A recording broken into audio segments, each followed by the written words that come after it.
Monday morning, at 8 a.m., in the Alarico high-rise, did not begin casual office banter.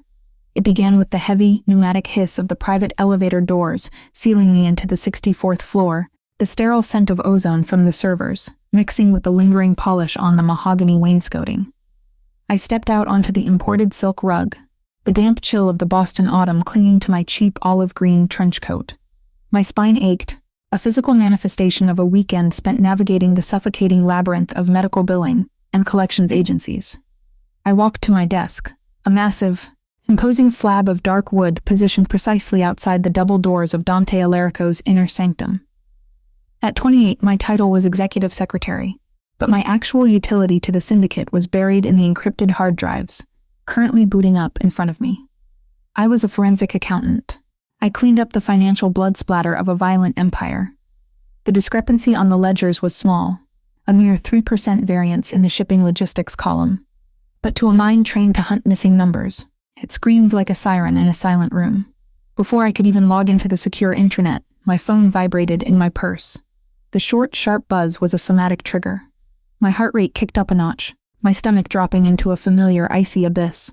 I pulled the device out, the screen illuminating my pale, exhausted face. Victor. I know exactly where you work now, Clara. We need to talk about the debt. I still have the proxy paperwork for your mother's care. Do not ignore me. The sheer, cowardly vindictiveness of the man made my chest physically tight. Victor Cross was not a physical threat. He was a parasite who operated in the shadows of legal loopholes and emotional manipulation. 2 years ago, he had siphoned every dime from our joint accounts to feed his escalating gambling addiction, leaving me drowning in his wake.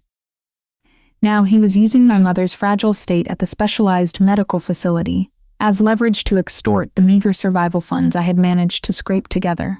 He knew Martha Mercer represented my absolute vulnerability. I shoved the phone face down into the bottom of my bag, my hands shaking so badly I could barely unclasp my coat. I closed my eyes, forcing myself to breathe in the sterile, filtered air of the high-rise. I had to be perfect today. In Dante Alarico's world, weakness was a liability, and I refused to be a liability. At exactly 8:15 a.m., the heavy doors to the penthouse suite opened. Dante did not merely walk into a room. He commanded the atmospheric pressure within it. He was dressed in a bespoke charcoal suit, the jacket unbuttoned, exuding an aura of calculated predatory stillness. He paused by my desk, his cold slate-gray eyes sweeping over my rigid posture, noting the dark circles I had not quite managed to hide with heavy concealer. "You are breathing too shallowly, Clara," he murmured, his gravelly baritone vibrating against my ribs. "And your coat is still damp. Hang it up before the cold sets into your bones." "Yes, sir. Good morning, Mr. Alarico," I managed to say, my voice clinically detached. He lingered for a fraction of a second longer than a normal employer would, his gaze dropping to the slight tremor in my fingers, before he turned and walked into his office. That was the terrifying dichotomy of working for the most dangerous man in Massachusetts. He noticed everything, and I was terrified of the day he finally noticed the real reason I was bleeding myself dry. The grueling pace of the week offered no reprieve, a relentless tide of offshore routing numbers and dummy corporations that demanded absolute precision. By Wednesday evening at 6:30 p.m., the exhaustion had calcified into a dangerous kind of hyper-focus. I worked methodically, finding comfort in the familiar motions of data parsing and cross-referencing. The financial data on my dual monitors displayed a variance of exactly 3% in the Alarico shipping logistics column. It was a calculated anomaly, an expertly buried routing error that would have slipped past any standard corporate audit. Without a second glance, I cross-referenced the encrypted digital figures on my screen with the heavy pages of the black leather ledger sitting open on my mahogany desk. The tactile scrape of my pen against the thick parchment grounded me. In the dead, heavily insulated silence of the executive level, that discrepancy was a blaring alarm. I leaned closer to the monitor, my eyes burning from the unbroken hours of intense analysis, tracking the missing capital through 4 layers of offshore shell companies. The numbers told a story. They always did. $214,000. Rerouted, misclassified as fuel surcharges, and effectively vanished from the Boston shipping manifests.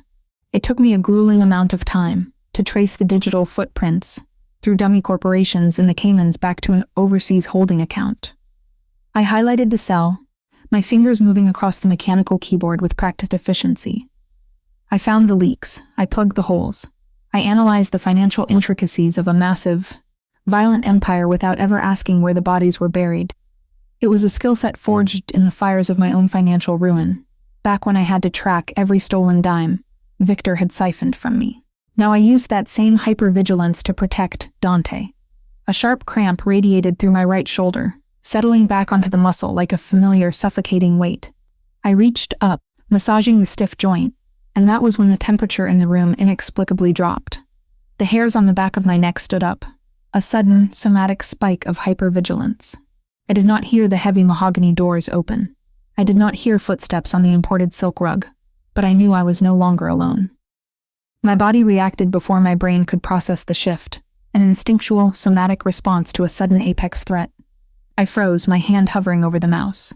The ambient scent of the office was suddenly overwhelmed by the sharp, undeniable fragrance of winter cedar, expensive leather, and the faint, coppery tang of violence that never completely washed off his skin. "You are still working." His voice bypassed my ears entirely. It was not a question. It was an observation, heavy with an undercurrent of displeasure, that made my pulse kick up a terrifying notch. I swallowed the dry thickness in my throat, forcing my spine completely straight before turning my chair to face him. Dante stood near the shadows of the floor-to-soiling windows, the violent winter storm battering the reinforced glass behind him, forming a chaotic backdrop to his absolute stillness. The heavy platinum Alarico signet ring caught the dim light of my desk lamp as he rested one hand over the other. He was not looking at my monitors. He was looking at me, his gaze, a cold, predatory gray that missed absolutely nothing, tracked my pale complexion, the faint shaking of my hands, and the way my cheap blouse clung to my rigid posture. "The quarterly logistics required immediate reconciliation, sir," I said, keeping my voice clinically detached, a necessary armor in his presence. There was a discrepancy in the waterfront holdings. I have isolated the source and prepared the report for your review. It was exactly 3% carefully hidden in the margins. It took me until 6:30 p.m. to crack the final encryption layer. I did not ask about the waterfront holdings, Clara. He stepped out of the shadows, his movements fluid and completely silent for a man of his size. The distance between us closed in 3 strides, forcing me to tilt my head up to maintain eye contact. My lungs constricted. The proximity was a suffocating blanket, heavy and intoxicating. I could see the faint shadow of exhaustion along his own jawline, the taut coiling of muscles beneath his shirt that marked him as an elegant dinner companion to something far more dangerous. "It is past normal operating hours," Dante stated, coming to a halt just inches from the edge of my desk. He reached out, his large, scarred hand brushing past my coffee mug to firmly close the lid of my primary laptop. The screen went black. He then rested his fingers briefly against the cover of the black leather ledger, a silent acknowledgement of my work, before his gaze snapped back to my face. "I do not pay you to bleed yourself dry over a spreadsheet." "I am merely doing my job," I replied, fighting the urge to lean away from his overpowering warmth. "The Alarico accounts are complex. If you do not maintain the ledger, I hire an entire firm to do it." He interrupted smoothly, his voice dropping an octave. "You are exhausted, you are shivering, and you are hiding something." My heart hammered against my sternum. I kept my face blank, a defense mechanism honed over years of surviving men who wanted to break me. He did not know. He could not know about Victor. Deep inside the encrypted vault of my phone, currently buried in my purse, sat the reality of my nightmare. Victor's texts were simple, brutal extortion. Demands for money backed by threats to contact the hospital administration and redirect my mother's medical care, using his lingering legal loopholes. Victor was a coward who built his fragile ego by crushing my self-esteem, leaving me with marks like a necklace I never asked for, and crippling debt. I had spent the last 2 years climbing out of the crater he left behind, weaponizing my intellect just to survive. I was not going to let him drag me back into the dark. But the sheer terror of his threats, combined with the reality of my mother's failing health, was a physical weight pressing against my chest. "I am fine, Mr. Alarico," I lied smoothly. "Just focused." Dante's eyes narrowed, a glacial shift that warned me he saw straight through the deception. His steely gaze dropped to my collarbone, then to my wrists, searching for the invisible wounds he somehow always sensed. In my world, when an employer noticed your exhaustion, it was a prelude to termination. In his world, I was not entirely sure what it meant, but the possessive, territorial edge in his stare made my breath catch. "You are a terrible liar, Clara," he murmured, his tone softer now, almost dangerously gentle. "But we will leave it for tonight. Go home. My driver is waiting for you downstairs." "I can take the subway," I protested instinctively, grabbing my purse. "It is really not necessary. Not a request, a directive." Dante's expression hardened into an impenetrable mask of authority. "You do not walk alone in the rain, not while you belong to my office. Understood?" I nodded once, sharply. "Yes, sir." I practically fled the penthouse, the heat of his gaze burning a hole between my shoulder blades, until the heavy doors finally sealed behind me. The private elevator descended 60 floors in absolute silence, depositing me into the subterranean parking garage of the Illyrico building.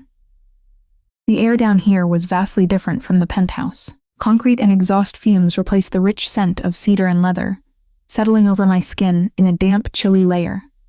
I pulled my thin coat tighter around my shoulders, shivering as the adrenaline of my encounter with Dante began to drain, leaving nothing but bone-deep exhaustion. A sleek, armored black SUV idled near the private exit, its headlights cutting through the gloom. As I approached, the driver's side door opened. Silas Thorne stepped out. He was a mountain of a man, Dante's personal driver and primary enforcer.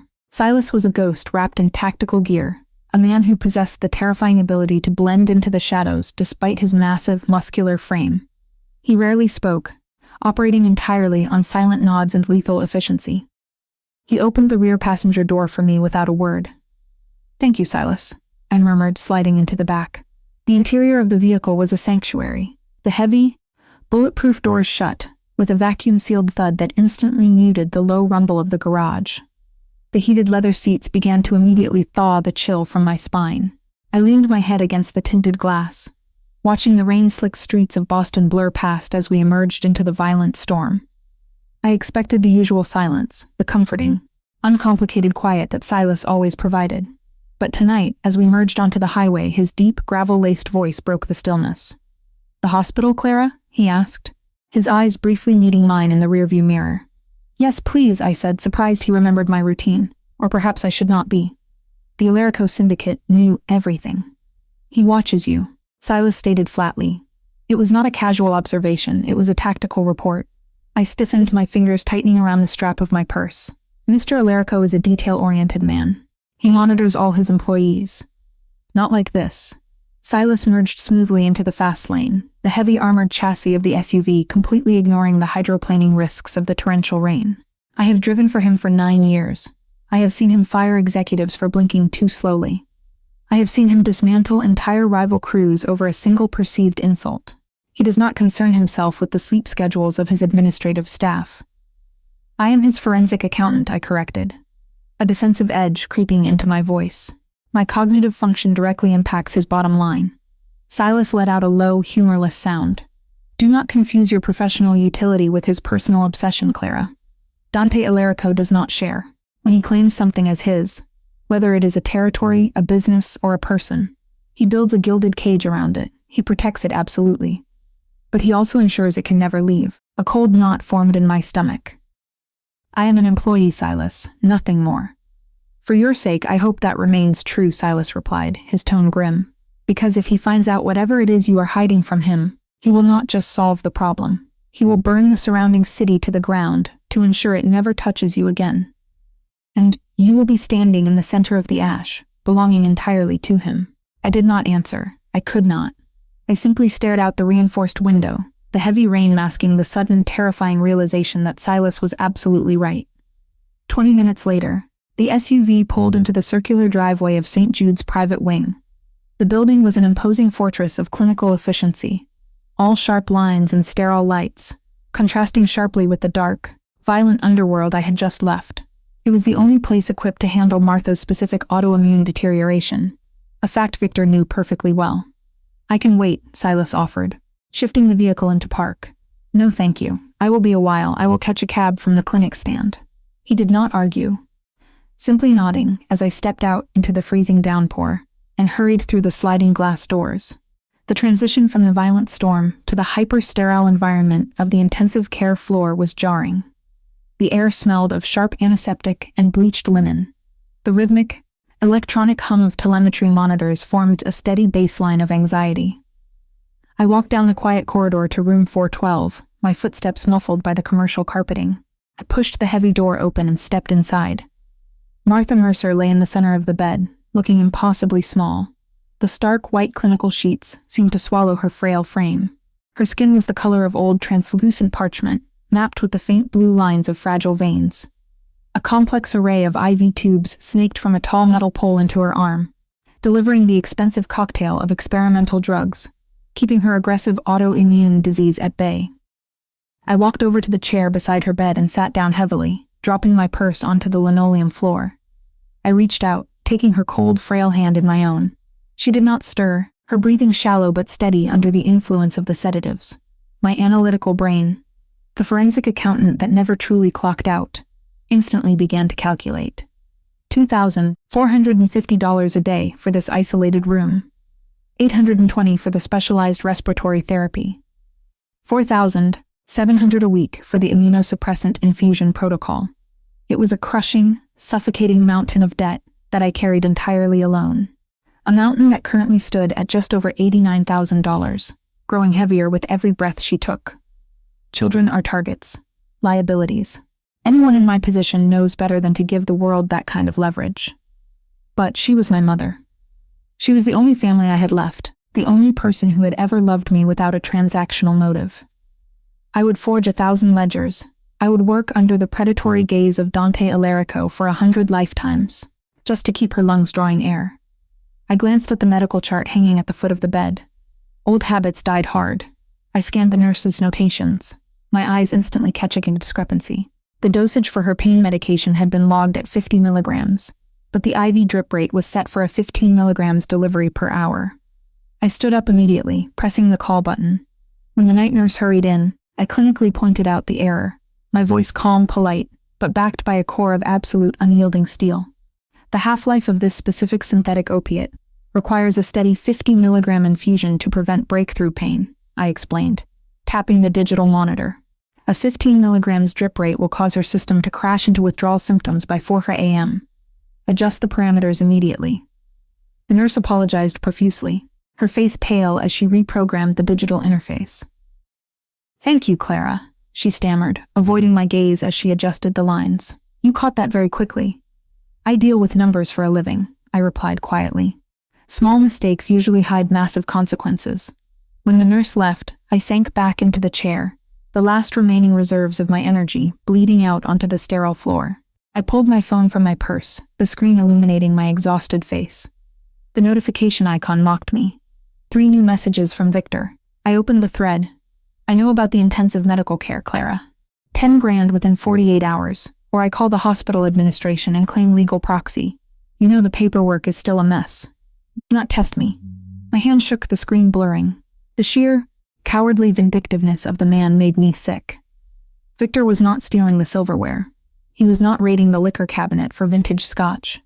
He was stealing the last remnants of my sanity. He knew my legal guardianship was tied up in probate court because of the massive debt he had originally dumped on me. He was weaponizing the one thing I loved just to squeeze me for cash. I locked the screen, dropping the phone into my lap. I was caught between 2 absolute extremes. Not a choice between good and evil, but a choice between 2 different types of destruction. Victor Cross, a weak, manipulative abuser who used the legal system to bleed me dry, and Dante Alarico, a terrifying apex predator who offered absolute protection at the cost of complete possession.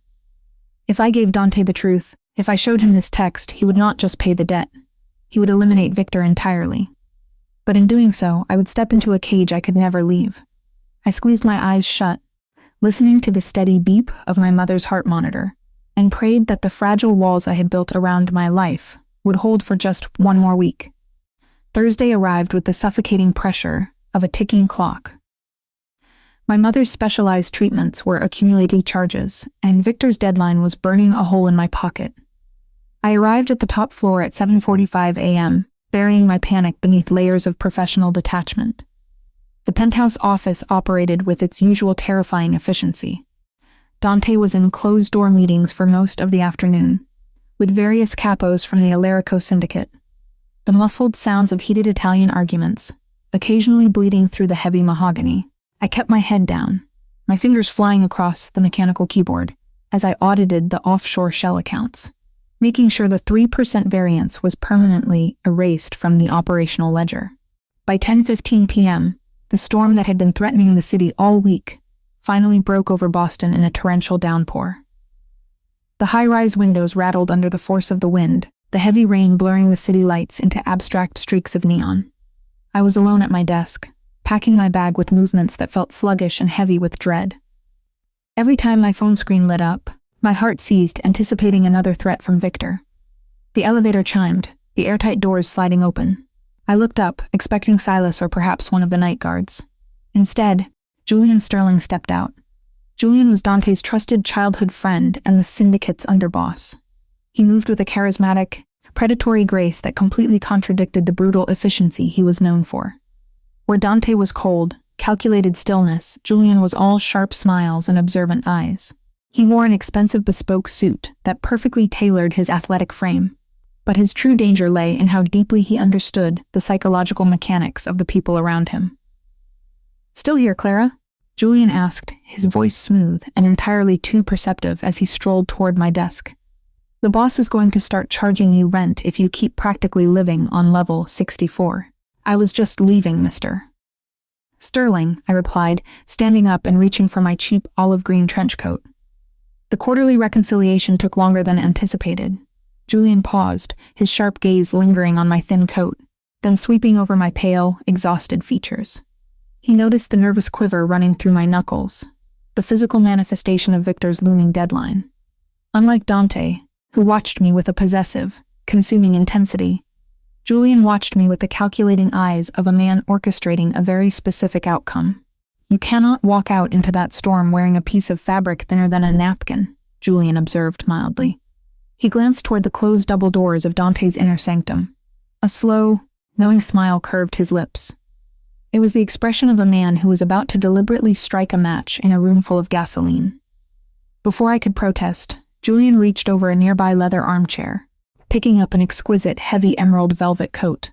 It was a garment clearly meant for a high society charity gala, the thick, luxurious fabric practically radiating warmth and wealth. "Put this on," Julian instructed, holding the heavy coat out to me. It was left in one of the private suites downstairs by a careless associate. "It will serve you far better than whatever that olive tragedy is." "I cannot accept this, Mr. Sterling," I said, stepping back. "It is incredibly expensive. My own coat is perfectly fine."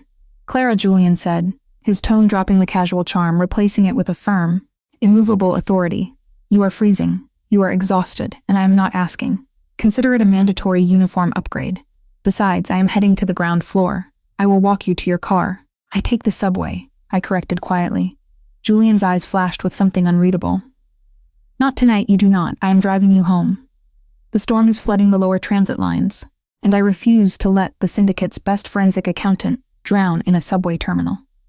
He stepped into my personal space, not with the overwhelming, possessive gravity of Dante, but with a smooth, decisive action. He draped the heavy emerald velvet coat over my shoulders. The sheer weight and warmth of the garment enveloped me instantly, the luxurious velvet a stark, jarring contrast to my reality. "Come," Julian said, placing a gentle, guiding hand against the small of my back, a touch that was strictly platonic yet deliberately visible. "Let us get you out of here." I was too exhausted to fight him. I gathered my purse, the emerald coat swamping my frame but providing a desperate, much-needed layer of security against the cold. We walked toward the private elevator. The doors slid open, and just as we stepped inside, my gaze involuntarily flicked back toward the penthouse. The double doors to the inner sanctum had opened. Dante Alarico stood in the threshold. The absolute, terrifying stillness of the Mafia boss was entirely gone. Dante's posture was rigid, his broad shoulders filling the doorway. His storm-colored irises were locked directly onto me, specifically, onto the expensive emerald velvet coat wrapping my body, and the position of Julian's hand hovering near my waist. It was a violent, barely contained explosion of primal jealousy. His jaw clenched so hard I thought the bone would snap. The thick band of polished metal gleamed under the overhead lights as his hands curled into tight, lethal fists at his sides. I stopped breathing. The elevator doors began to slide shut, cutting off his line of sight, but the sheer predatory fury in his expression was seared into my retinas. "Julian," I whispered, panic spiking sharply in my chest as the elevator descended. He saw us, Mr. Alarico. He looked furious. Julian leaned back against the polished steel wall of the elevator, crossing his arms over his chest. That same calculated, knowing smile returned to his face. Yes, he did. Why would you do that? I asked, my voice trembling. He does not tolerate insubordination or perceived disrespect. You just deliberately provoked him. Clara. Julian said softly, his observant eyes locking onto mine. Dante has been pacing that penthouse like a caged animal for 6 months, bleeding his own restraint dry just to keep from terrifying you. Sometimes, a man needs a very specific push to realize that his patience is actually a liability. He needed to see you walking away with someone else to understand exactly what he stands to lose. I am just his secretary, I argued, the lie tasting like ash in my mouth.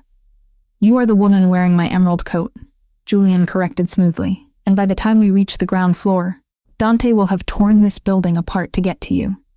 The elevator chimed, the doors opening to the subterranean parking garage. The air was thick with exhaust and the distant rumble of thunder.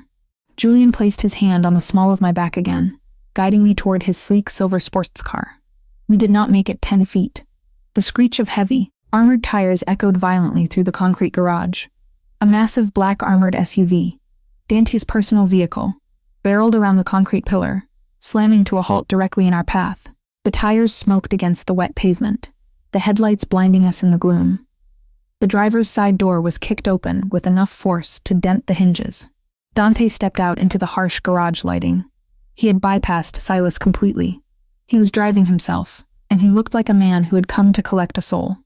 The bespoke charcoal suit jacket was gone, his dark dress shirt pulled tight across his chest, the sleeves rolled up to expose the violent ink of his syndicate tattoos. He did not look at Julian.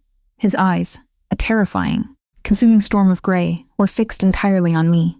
Take the coat off, Dante ordered. His voice was not a shout. It was a low, lethal vibration that echoed off the concrete walls, commanding absolute obedience. I froze, my hands instinctively clutching the lapels of the emerald velvet. Mr. Alarico, I said, take it off. Dante closed the distance between us in 3 massive strides. The sheer gravitational pull of his fury was suffocating. He stopped mere inches from me, his presence a dark, overwhelming eclipse. He reached out, his scarred hands gripping the heavy velvet material of the coat. He did not wait for my compliance. With a swift, forceful motion that was utterly lacking in his usual restraint, he stripped the emerald velvet coat from my shoulders.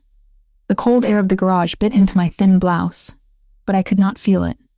All I could feel was the chaotic, possessive heat radiating from his body. Dante tossed the expensive garment onto the damp concrete floor like it was garbage. You do not wear his clothes, Dante snarled, his chest heaving, his gaze dropping to my lips before locking onto my eyes. You do not leave with him. You do not belong in his car.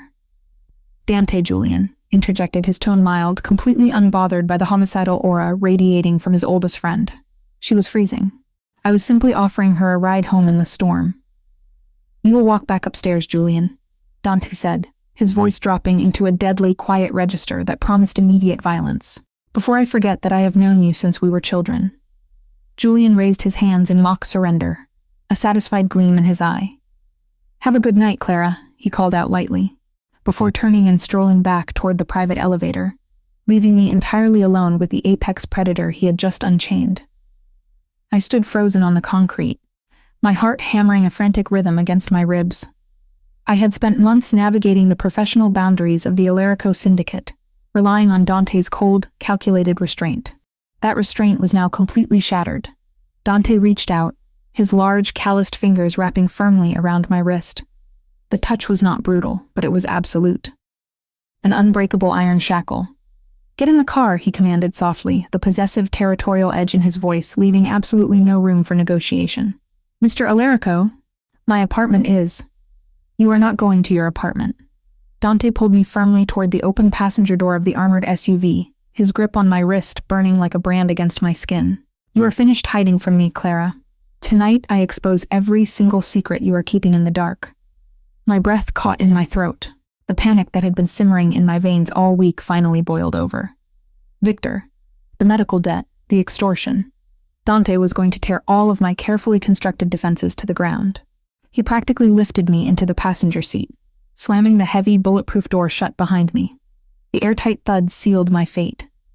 The Mafia boss had seen me leave with his best friend, and his jealousy had just triggered the total collapse of my world.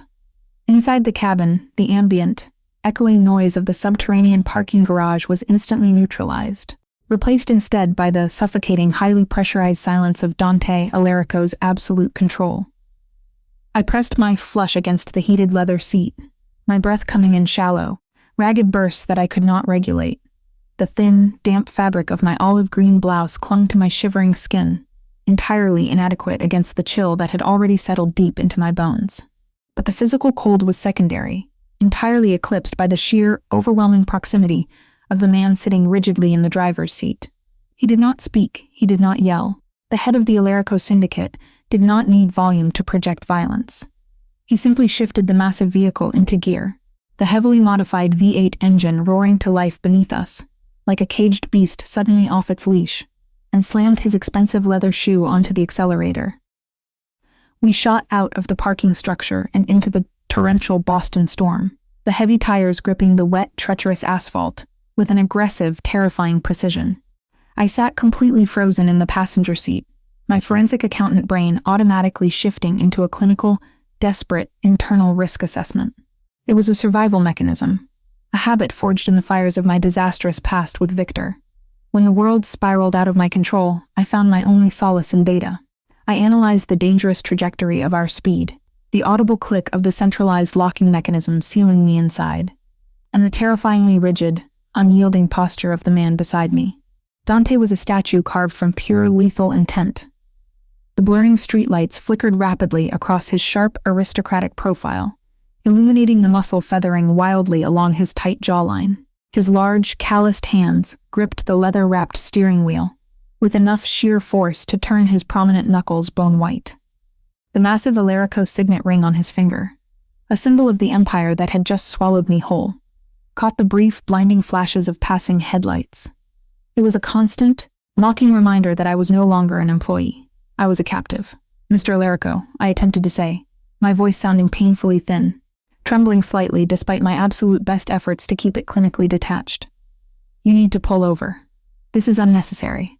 I have work tomorrow morning."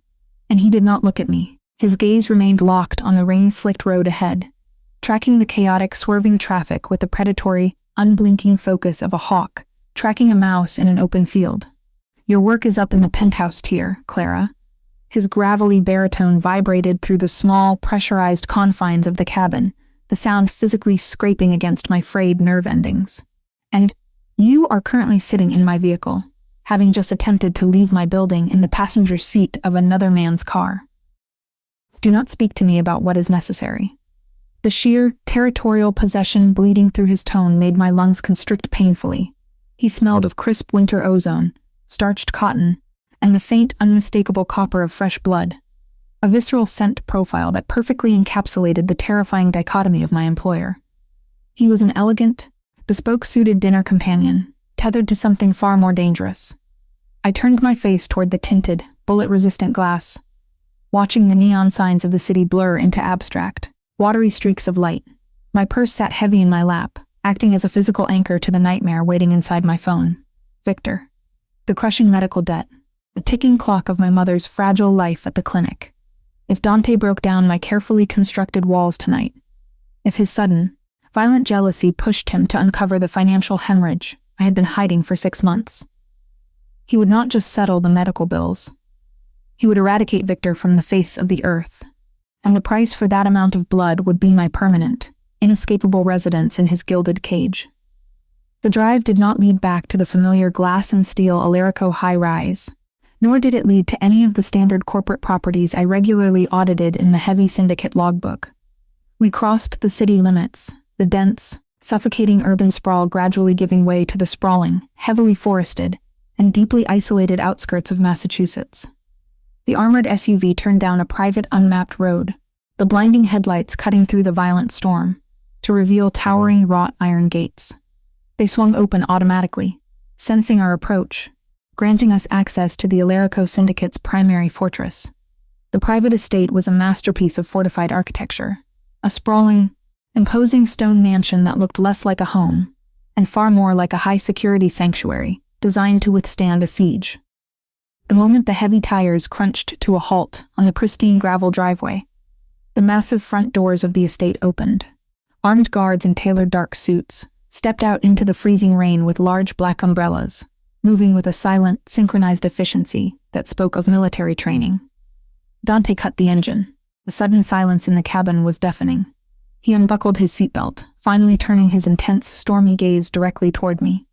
The violent, explosive jealousy that had erupted in the parking garage 20 minutes ago was now banked beneath a thick layer of calculated, icy resolve.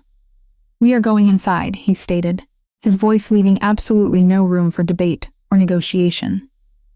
"And you are going to tell me exactly what has been draining the life out of my best forensic accountant for the past 6 months." He did not wait for my response. He stepped out into the freezing downpour and rounded the hood of the massive vehicle in mere seconds, pulling my door open before the guards could even reach us. The biting cold wind instantly tore into my exposed skin, but before I could flinch away from the elements, his large hand settled firmly on the small of my lower back. The intense heat of his palm, bleeding through my thin blouse, was a branding iron. He guided me up the wet stone steps, his massive, imposing frame shielding to me entirely from the driving rain. The transition from the chaotic, freezing storm outside to the hyper-controlled environment of the estate was incredibly jarring. The massive oak doors sealed shut behind us with a heavy thud, instantly silencing the raging thunder. The air inside smelled deeply of wood smoke, old paper, and rich beeswax polish.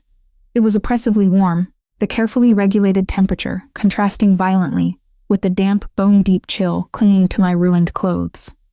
Silas Thorne materialized from a shadowed side corridor, his heavy tactical boots completely silent against the imported, pristine marble floor. The massive driver barely acknowledged me, immediately handing Dante a secure, encrypted satellite phone. "The waterfront discrepancy you isolated, boss," Silas murmured, his dark eyes flicking briefly to my shivering, pathetic form, before returning strictly to his employer. "The target crew is moving. They think the storm is providing cover for their shipment." Dante's jaw tightened, the muscles ticking dangerously.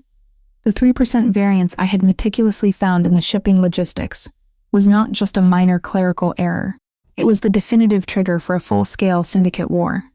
He looked down at me, the brutal conflict between his duty as a ruthless underworld boss and his consuming obsession with me warring openly in his harsh expression. "Wait in the library," Dante commanded, his tone dropping a full octave, slipping seamlessly into the undeniable, terrifying cadence of a ruler issuing a decree. "Do not move from that room, Clara. If you attempt to call a cab, I will have Silas shoot the tires out before it reaches the front gate. I need exactly 5 minutes to authorize the strike, and then you and I are going to have a very long, very honest conversation." He turned on his heel, striding swiftly down the long, dimly lit hallway with Silas, the secure phone already pressed tightly to his ear. I was left standing entirely alone in the grand, echoing foyer, completely isolated in the very heart of the underworld. A silent, heavily armed guard stepped forward, gesturing respectfully, but firmly toward a set of heavy mahogany doors to my immediate right. I walked on trembling, unreliable legs, pushing the heavy doors open to enter the library. It was magnificent, a room walled entirely with floor-to-ceiling leather-bound volumes, heavy legal texts, and dense history books. A massive roaring stone fireplace crackled intensely at the far end, casting a warm, flickering golden glow over the intricate woven rugs and deep, dark leather armchairs. But I could not appreciate the breathtaking luxury, or the intoxicating smell of old paper. I was suffocating under the crushing weight of Victor's impending, catastrophic deadline. I collapsed into one of the oversized armchairs, my fingers shaking violently as I pulled my phone from my purse. The cracked screen immediately lit up with another notification. 42 hours left, Clara. I am drafting the proxy paperwork now. Your mother's doctors will be very interested to hear from her legal guardian regarding her extremely expensive care in the ICU. My vision instantly blurred. A dry, painful sob tore from my throat, a pathetic, involuntary sound born of absolute, bone-deep exhaustion. I leaned forward, resting my heavy head in my trembling hands, my brilliant analytical mind frantically trying to calculate a way out of a mathematical impossibility. I was drowning, and the water was rising fast. The heavy mahogany doors of the library swung open with a smooth, completely silent grace. I flinched violently, my somatic hypervigilance spiking to terrifying levels, fully expecting Dante to walk in, and ruthlessly demand my darkest secrets. Instead, Julian Sterling strolled casually into the room. Dante's underboss looked completely unbothered by the fact that he had nearly triggered a brutal homicide in the subterranean parking garage mere 20 minutes ago. His bespoke charcoal suit was perfectly dry, meaning he had likely driven his silver sports car directly into the secure underground tunnel of the estate. He carried a heavy crystal decanter of amber liquid and 2 crystal glasses, his highly charismatic, terrifyingly observant eyes locking onto my hunched, miserable form immediately. "I see you survived the armored transport," Julian greeted, his voice a smooth, warm purr that stood in stark, jarring contrast to Dante's gravelly, demanding barks. He walked over to the small, polished mahogany table beside my chair, setting the glasses down with a quiet clink. "I took a shortcut. Thought you might need a strong drink after experiencing my best-of-fortet legendary temper firsthand." I quickly wiped my wet eyes, sitting up straight, and desperately forcing my professional, detached mask back into place. "Mr. Sterling, you should not be in here." Mr. Alarico was incredibly clear about his strict boundaries regarding my location. Dante's boundaries are mostly just suggestions when it comes to me. Julian chuckled darkly, pouring a generous, heavy measure of expensive whiskey into one of the glasses. He picked it up and extended it toward me, the amber liquid catching the firelight. "Drink, Clara. You look like you are about to shatter into 1,000 pieces." He closed the remaining distance between us, his smooth movements lacking the overwhelming, suffocating gravity of Dante, but possessing a distinct, highly predatory grace of their own. He stood entirely too close, his warm, casual familiarity deliberately designed to bypass my defensive shields. He reached out, his long, elegant fingers gently brushing a damp, freezing strand of hair away from my pale cheek. "You are still freezing," he noted softly, his hyper-observant gaze instantly cataloging the violent tremor racking my shoulders. "Step away from her, Julian." The words were not shouted. They were delivered in a terrifyingly quiet, entirely lethal register that instantly dropped the ambient temperature in the grand library below freezing. Like a predator had just revealed itself, and every prey animal in the vicinity suddenly remembered exactly what true fear tasted like. My body reacted before my brain could even process the threat. I shrank back deep into the leather armchair, my fingers white-knuckling the thick armrests, my heart slamming against my ribs in a frantic staccato rhythm. Dante Alarico stood in the doorway. He had shed his expensive suit jacket and tie, the top 3 buttons of his dark dress shirt undone, exposing the raw, violent power of his heavily muscled frame. His unyielding, metallic eyes were locked dead onto the exact space where Julian's fingers still lingered near my face. His expression was a mask of pure, unadulterated homicidal jealousy. Julian did not flinch. He did not step back. He simply offered a slow, deeply knowing smile, calmly withdrawing his hand and turning fully to face his oldest childhood friend. "Relax, Dante. I was merely offering your shivering secretary a glass of 20-year-old scotch to warm her blood. You practically drove her through a monsoon to get here. I do not need your unwanted assistance in caring for what is mine." Dante snarled, crossing the intricate rug in slow, incredibly deliberate strides. The absolute, crushing authority radiating from his massive frame was suffocating. He stopped directly between Julian and my chair, deliberately and physically blocking the underboss's line of sight to me. He used his sheer size as an impenetrable shield of absolute presence. "The waterfront logistics currently require your direct oversight in the war room now." Julian raised his empty hands in a gesture of mock surrender, though his intelligent eyes danced with the profound satisfaction of a man who had successfully proven a very dangerous point. "Of course, boss. Try not to terrify her to death before I get back." Julian offered me a brief, completely cheerful wink before slipping smoothly past Dante's massive bulk and exiting the library, leaving the heavy mahogany doors slightly ajar behind his retreating form. Dante did not turn to face me immediately. He stood entirely rigid, his broad, powerful chest rising and falling heavily, as he actively fought to control the violent, consuming possessiveness that his best friend had deliberately and masterfully stoked. He braced his large hands on the stone mantelpiece above the roaring fire, staring intensely into the crackling flames as if trying to burn away his own rage. "I have 3 final, highly secure calls to make regarding the strike on the waterfront," Dante said, his deep voice heavily strained, tightly coiled with a dangerous, explosive intensity. "I will be in my private study across the hall. When I return to this room, Clara, There will be absolutely no more lies. No more maintaining your desperate professional distance. You will give me the entire truth, or I will forcibly take it from you." He turned and walked out of the library without waiting a single second for my response. The heavy doors clicked firmly shut, sealing me back into my solitary echoing panic. I was trembling uncontrollably now, the adrenaline crash hitting me with devastating force. I reached down with clumsy fingers to retrieve my phone from the floor, where I had dropped it in my initial shock. The screen had cracked slightly upon impact, a jagged, ugly web of broken glass partially obscuring the new text message that had just arrived. It was a photo. A high-resolution picture of the main entrance to the clinic, taken directly from the street level. "I am sitting in the parking lot, Clara." Victor's follow-up text read. "I wonder what the arrogant nursing staff will say when I walk in waving a valid marriage certificate and demand to transfer her care to a much cheaper, state-run facility." Tick-tock. "Don't test me." A physical, violently intense wave of nausea hit me, making the room spin. The distinct copper of blood heavily coated my tongue as I accidentally bit the soft inside of my cheek in sheer terror. I was out of time. I was entirely out of leverage. The door to the library opened again, very quietly this time. I immediately assumed it was Silas, coming to stand silent guard over Dante's captive. But it was Julian. He had absolutely not gone to the war room. He stepped inside, pushing the door shut. His charismatic, easygoing smile was completely gone, entirely replaced by a sharp, clinical seriousness that made him look just as dangerous as Dante. He moved quickly, crossing the large room with silent grace and kneeling directly beside my chair before I could even register his sudden presence. "He is on the secure satellite phone with the Colombians," Julian murmured, keeping his voice incredibly low, a mere breath in the quiet room. He looked down at the cracked screen of my phone, his hyper-observant eyes instantly absorbing the damning image of the hospital and the violent extortion threat beneath it.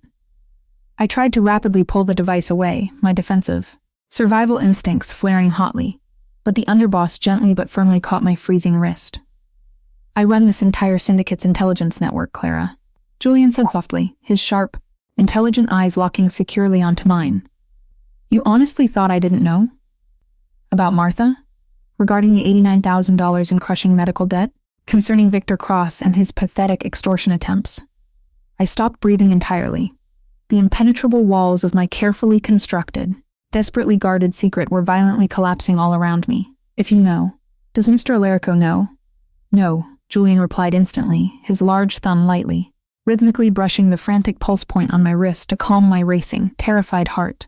"Dante only sees you. He is so utterly, completely blinded by his consuming obsession with keeping you close, that he hasn't looked past his own blinding jealousy to see the heavy chains actively dragging you down. But if he sees this text message, if he understands what Victor is doing, he will absolutely kill Victor tonight.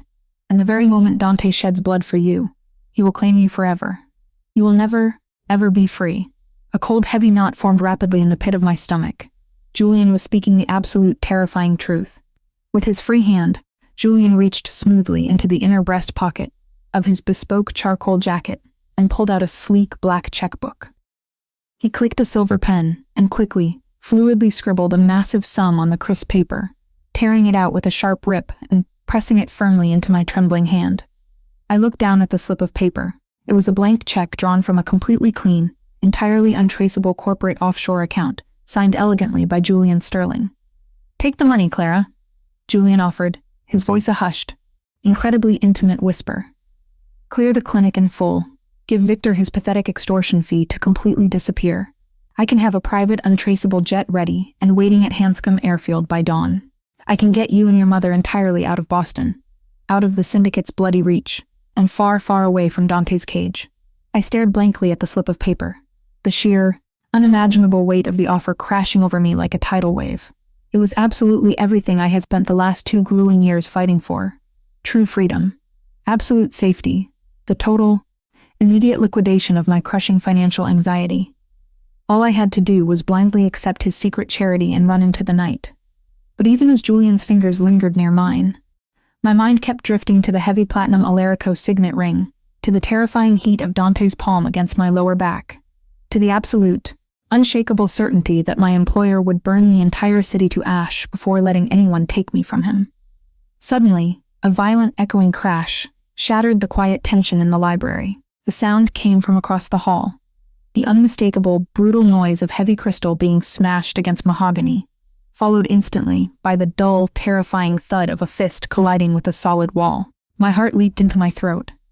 Dante's private study. I looked up at Julian, seeing the sudden, dangerous spark of realization in his intelligent eyes.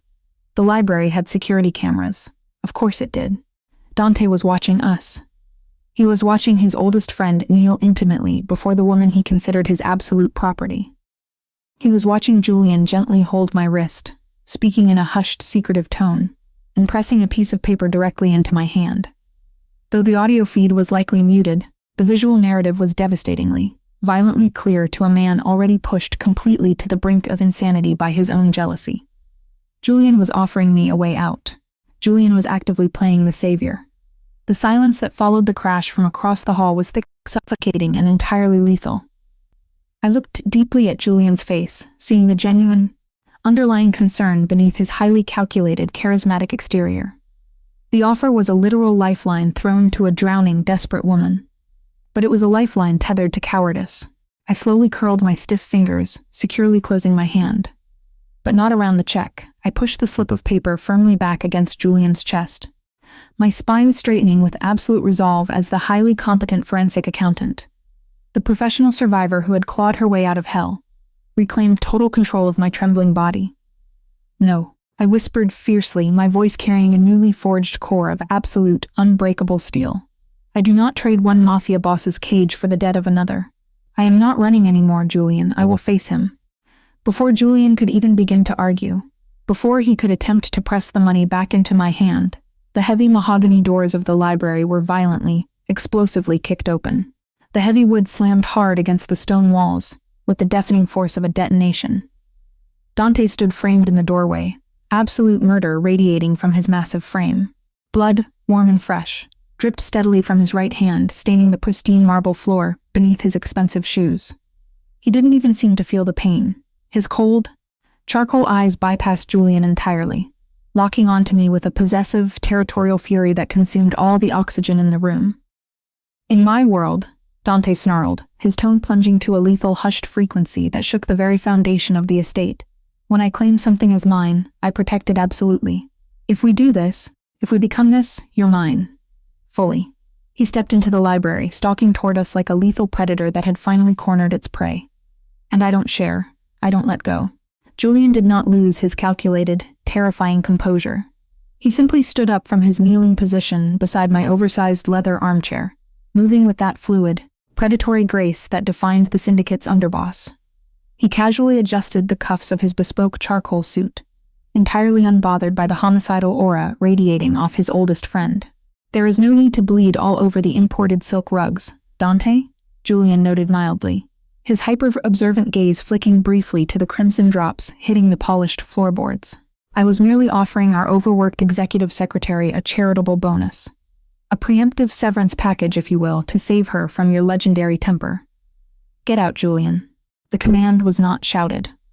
It was delivered in a deadly, hushed register that promised immediate, catastrophic violence. The air pressure in the room seemed to drop, thick with the unyielding promise of physical retaliation.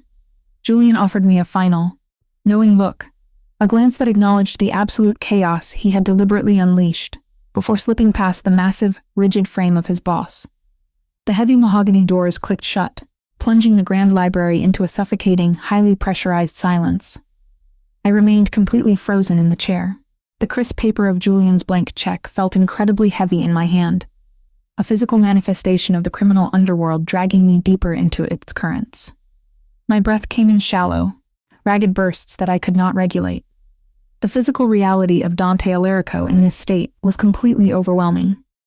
He smelled of cold winter rain, expensive Italian leather, and the faint, unmistakable copper of fresh blood. The blood dripped from his split knuckles, a stark, violent contrast to the immaculate, gilded cage of his private library. I forced my trembling fingers to uncurl. I held the check out, my analytical mind screaming at me to re-establish professional boundaries before the possessive fury radiating from him consumed me entirely. Every instinct honed by years of navigating Victor and his cowardly abuse told me to make myself small, to disappear, to apologize. But Dante was not Victor. Dante did not want me small. He wanted me absolute. I will not take it, I stated, my voice shaking violently despite my desperate attempt to sound clinically detached. I refused him the moment he offered it. I am not trading one Mafia debt for another. I will not be leveraged by Julian, and I will not take his money to run. He crossed the room in 3 long, deliberate strides. The absolute, crushing authority of his presence pinned me to the leather upholstery. He stopped directly in front of me, his large chest rising and falling heavily beneath his unbuttoned dress shirt. Without a single word, he reached out with his uninjured left hand. The Alarico signet ring caught the firelight as he smoothly plucked Julian's blank check from my outstretched fingers. His skin brushed mine, a searing contrast of intense heat against my cold, trembling hands. Dante barely glanced at the astronomical sum Julian had scribbled there. He turned his broad back to me, walked directly to the roaring stone fireplace, and tossed the slip of paper into the open flames. The fire flared momentarily, the bright orange tongues curling around the edges of the paper, consuming the clean offshore money and turning it into useless gray ash that floated up the chimney. I am not negotiating the terms of my surrender, Mr. Alarico.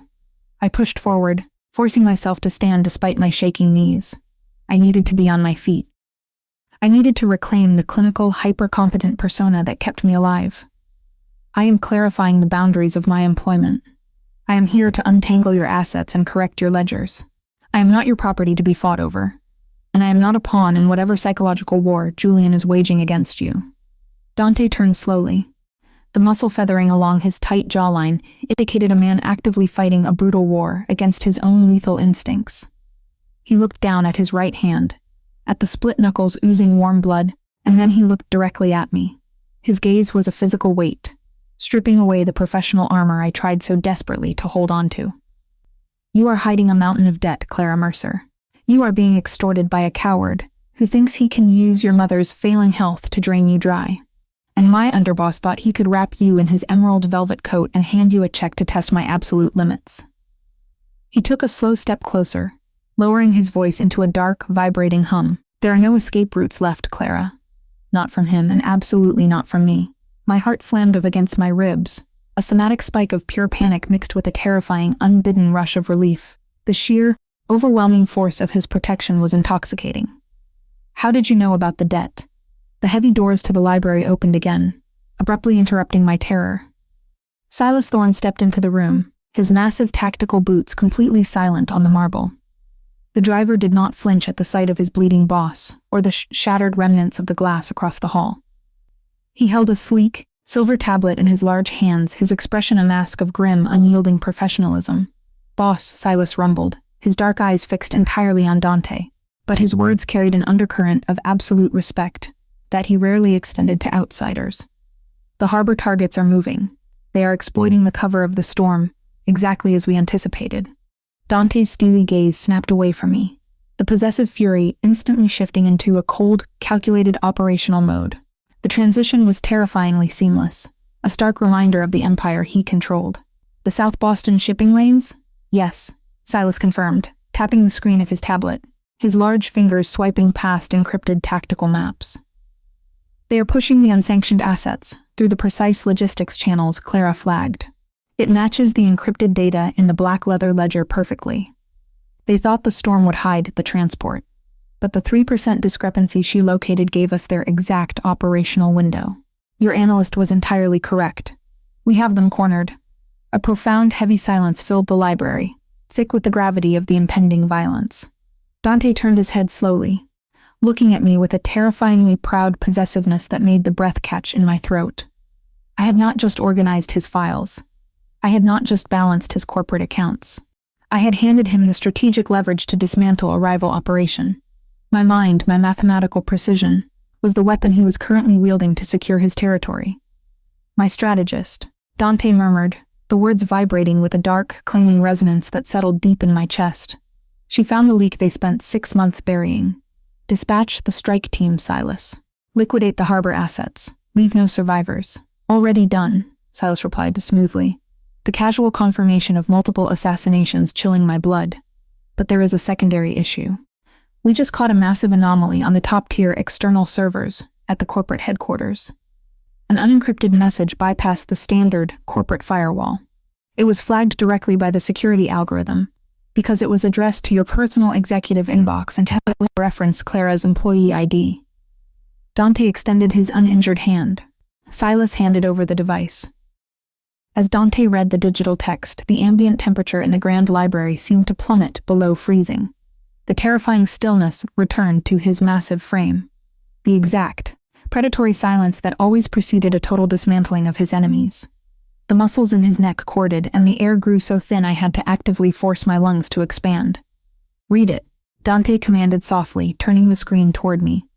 I leaned forward to look at the bright display, my knees trembling again. My analytical mind, usually so sharp and impenetrable, stalled completely as I absorbed the catastrophic stupidity of the words on the screen. It was Victor, the toxic, vindictive coward who had spent the last 2 years holding my mother's medical proxy over my head, had bypassed the general corporate switchboard to send an extortion email directly to the head of the Alarico syndicate. He believed Dante was just a wealthy, legitimate businessman running a standard logistics firm. He had absolutely no idea he had just threatened the most ruthless mafia don on the East Coast. To Dante Alarico, the message read, "Your executive secretary, Clara Mercer, is financially compromised and legally unstable. She currently owes me $89. Zero in medical proxy debt related to Martha Mercer's intensive care. If your firm does not settle this balance in full within 24 hours, I will expose her fraudulent guardianship status to the state medical board. I will create a massive PR scandal for your pristine company. I know exactly where her mother is. I know where Clara works. Pay up or watch your corporate reputation burn." A physical, violently intense wave of nausea hit me again. A sour rush of adrenaline flooded my mouth. Attached to the bottom of the email was the exact file that had been haunting my phone for weeks. Victor's blackmail photo. It was a grainy shot of the clinic's entrance, proving he had been physically stalking the premises. He had been standing outside the very doors, where my mother was fighting for her life on a ventilator. The sheer, cowardly vindictiveness of the man was matched only by his breathtaking ignorance. Victor was attempting to blackmail a syndicate kingpin with a threat of bad public relations. It was like threatening a hurricane with a lawsuit. "He is a fool," I whispered, my brain automatically calculating the devastating fallout. I could already see the trajectory of Victor's imminent destruction. "Mr. Alarico, please. Victor Cross is a pathetic gambler. He does not understand who he is speaking to. I can handle this. If he attempts to contact the clinic administration, I have drafted legal injunctions. Do not insult my intelligence by suggesting you pay this parasite a single dime," Dante interrupted, his pitch lowering to a dangerous, guttural vibration that vibrated against my sternum. He tossed the silver tablet onto the polished mahogany table with a sharp clack. He threatened my operation. He threatened Martha Mercer. But most importantly, Clara, he threatened you. Dante stepped completely into my personal space, forcing me to tilt my head back to maintain eye contact. His height was overwhelming, his shadow swallowing me entirely. His large, uninjured hand came up to cup my jaw. The touch was firm, absolutely unyielding, and terrifyingly warm against my freezing skin. His thumb brushed over my cheekbone, the rough callus a stark reminder of the extreme violence he was capable of unleashing. The scent of cedar and leather enveloped me, offering a terrifying sanctuary. "You are no longer an employee clocking out at 5, Dante declared, his iron-gray irises locking onto mine with an intensity that burned away all my remaining oxygen. "I am placing you under an absolute, immediate curfew. You do not leave this estate. You do not return to your apartment. You do not go anywhere near the medical center. You are confined to these walls until I personally dismantle Victor Cross and erase his existence from your life." "You cannot lock me up," I protested, my somatic hypervigilance flaring wildly against the concept of a gilded cage. My pulse hammered violently against his thumb. "My mother is critically ill. If I don't show up to verify her experimental drug dosages, the nursing staff might make an error. If Victor goes to the medical board, they could freeze her insurance. I have to be there. He will not take another breath near that building," Dante promised, his tone vibrating with a dark, absolute certainty. "It wasn't a threat. It was an execution order, and you will remain exactly where I can see you. Silas has already deployed a tactical security detail to the ICU. The corridor outside Martha Mercer's room is currently holding 6 armed men. But you, Clara, stay here. That is not a negotiation. It is a mandate." He dropped his hand from my face, the sudden loss of his intense heat leaving me shivering violently in the heavy air of the library. Dante turned to Silas, his operational mask fully secured. Lock down the perimeter. No one enters or leaves the estate without my direct authorization. Have the medical team come to the library to stitch my hand.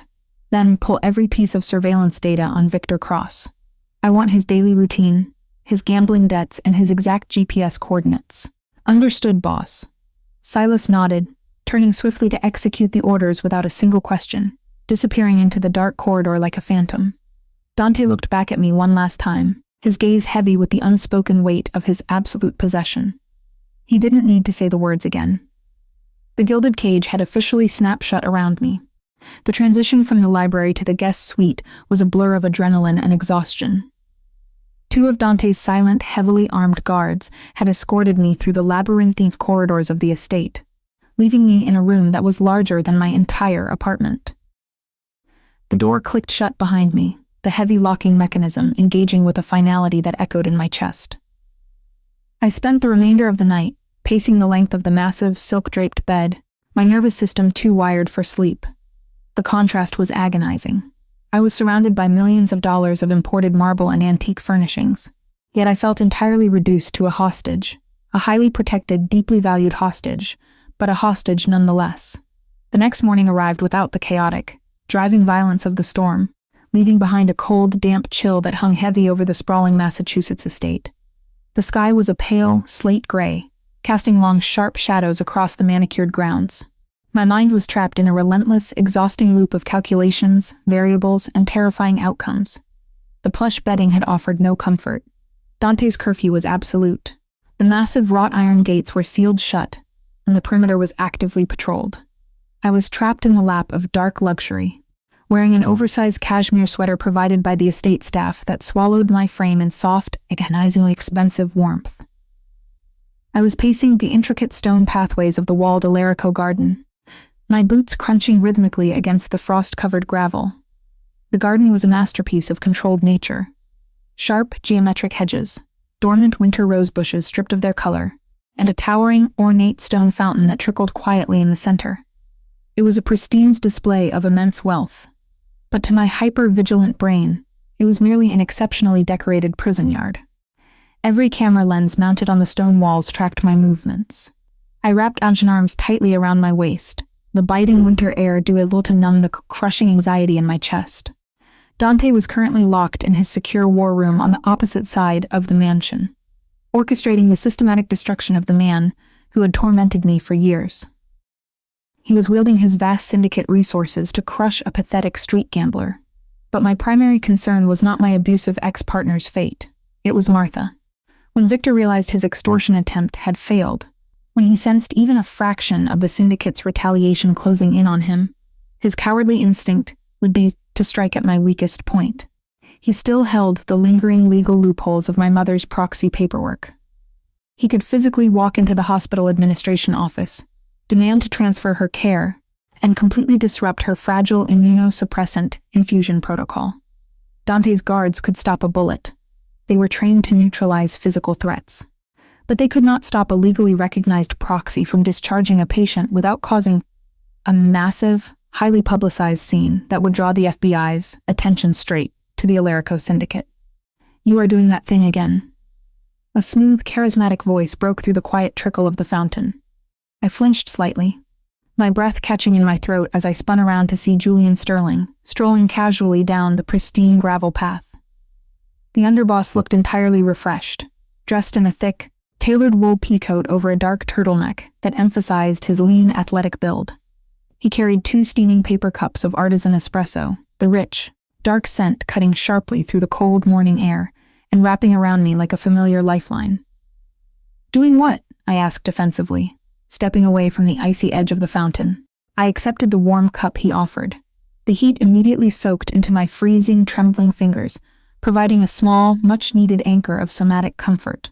"Calculating the exact mathematical probability of a disaster," Julian replied, taking a slow sip from his own cup. He stepped up to the edge of the stone fountain, observing me with those highly intelligent, perceptive eyes that never missed a single detail. "Your mind is running at maximum capacity." I can practically hear the gears grinding from across the courtyard. Dante ordered a lockdown, and you're trying to figure out how to break it. I am not trying to break it, I corrected quietly, looking down at the dark, rich liquid in my cup. I am trying to survive it. Dante thinks he can solve everything with intimidation and violence. He thinks deploying a tactical team to a hospital corridor fixes the root vulnerability. But Victor is a parasite who uses the legal system. If he walks into that ICU waving a marriage certificate and demands my mother be discharged, Dante's men cannot legally shoot him in the middle of a crowded lobby without causing a massive federal incident. Julian smiled, a slow, deeply appreciative expression that crinkled the corners of his eyes. This is exactly why I tried to give you my blank check last night, Clara. You are the only person in this entire syndicate who looks past the guns and sees the actual logistical vulnerabilities. You don't just react, you anticipate the structural failure. I cannot leave my mother exposed to his legal leverage, I stated, my voice hardening with absolute unyielding resolve. The freezing air stung my cheeks, but I ignored the discomfort. If Dante will not let me leave this estate to protect her, then I have to move her myself. I need to transfer her out of Victor's legal reach before he realizes what is happening and triggers a catastrophic confrontation. Julian leaned against the cold stone of the fountain, his expression shifting from mild amusement into a mask of clinical seriousness. Transferring a critically ill patient who requires a continuous 50 milligram synthetic opiate drip and specialized respiratory telemetry is not like moving a piece of furniture. It requires a highly coordinated medical extraction, and if you do it without Dante's explicit permission, he will consider it a massive breach of his authority. He will tear this city apart. I save my mother for a living, Julian, I said, adapting the bitter truth of my existence to match the cold reality of the garden, which pays enough to survive but never enough to quiet the worry. I cannot rely on a Mafia explosive jealousy to navigate complex medical logistics. I have to protect her the only way I know how, by controlling the variables. Julian watched me for a long, silent moment, the steam from his espresso curling into the freezing air between us. He was a man who orchestrated complex psychological games for a living, and I knew he was actively calculating the immense risk of defying his terrifyingly possessive boss. He was weighing my sheer competence against Dante's wrath. The syndicate owns a private, highly secure medical transport division, Julian finally murmured, his voice dropping to a conspiratorial whisper that barely carried over the trickling water. We use it to quietly move wounded capos without triggering police reports. It is equipped with state-of-the-art ICU telemetry and staffed by discreet, board-certified trauma surgeons. My heart kicked up a frantic notch, a sudden surge of adrenaline masking my physical exhaustion. The fog of panic began to clear, replaced by the sharp, crystalline clarity of execution. Can you requisition it? I can, Julian confirmed, his eyes narrowing slightly in thought. But we need a destination. We cannot just drive her around the city in an armored ambulance. We need a facility that operates in the shadows. There is a specialized private care facility in the Berkshires, I replied instantly, my analytical mind snapping into high gear, retrieving the precise data I had researched months ago, when I was desperately searching for alternatives to Victor's control. It operates entirely outside the standard state registry. They require a massive upfront deposit, but they do not report patient locations to general medical databases. Once we move her there, Victor's proxy paperwork becomes entirely useless. He will not be able to find her. The legal threat will be neutralized. Julian nodded slowly, clearly impressed by the sheer calculated precision of my plan. It will take until tonight to prep the transport team and forge the discharge paperwork to bypass the hospital administration. We can use the Foundation's charity gala this evening as a smokescreen to get you out. I will handle the financial deposit from my clean offshore accounts. Consider it a loan, Clara, if your pride absolutely demands it. No, I said instantly, the word cutting through the cold air with absolute finality. I stepped back, clutching my warm espresso cup, my spine straightening with fierce independence. I will not repeat the mistakes of my past. I will not take your money, Julian. I told you in the library, and I am telling you now. I am not trading Victor's extortion for a financial debt to a syndicate underboss. Julian raised a dark eyebrow, a flicker of genuine surprise crossing his aristocratic features. Clara, this is not the time for stubbornness. The deposit is exorbitant. How do you intend to secure the facility? I will force Dante to cover it as fair compensation for the forensic work I'd just provided. I countered, my voice steady, completely devoid of hesitation. I felt the familiar, empowering rush of professional competence. I handed him the logistical key to dismantling his harbor rivals. My analysis of the black leather ledger was flawless. I located the exact operational window they were exploiting. He owes me standard consulting rates for syndicate-level auditing, and I will leverage that exact discrepancy to fund her transfer, or I will drain my own retirement accounts. But I will not owe you. I am an asset, Julian, not a charity case. Julian stared at me, the surprise shifting into a look of profound, undeniable respect. He slowly lowered his espresso cup, the aristocratic mask slipping to reveal the ruthless strategist underneath. You really are something else, Clara Mercer. Dante has absolutely no idea how to handle a woman who refuses to be bought. I am not negotiating my independence, I replied firmly, staring him down. Will you coordinate the transport? I will have the extraction team ready to move under the cover of tonight's charity gala. Julian conceded, a dark smirk playing at the edge of his mouth. He seemed thoroughly entertained by the prospect of the impending collision. But I highly suggest you prepare your forensic invoice. When Dante finds out you are moving her without his permission, his reaction will make last night's display look like a polite disagreement. I looked up at the towering, fortified walls of the Alarico mansion.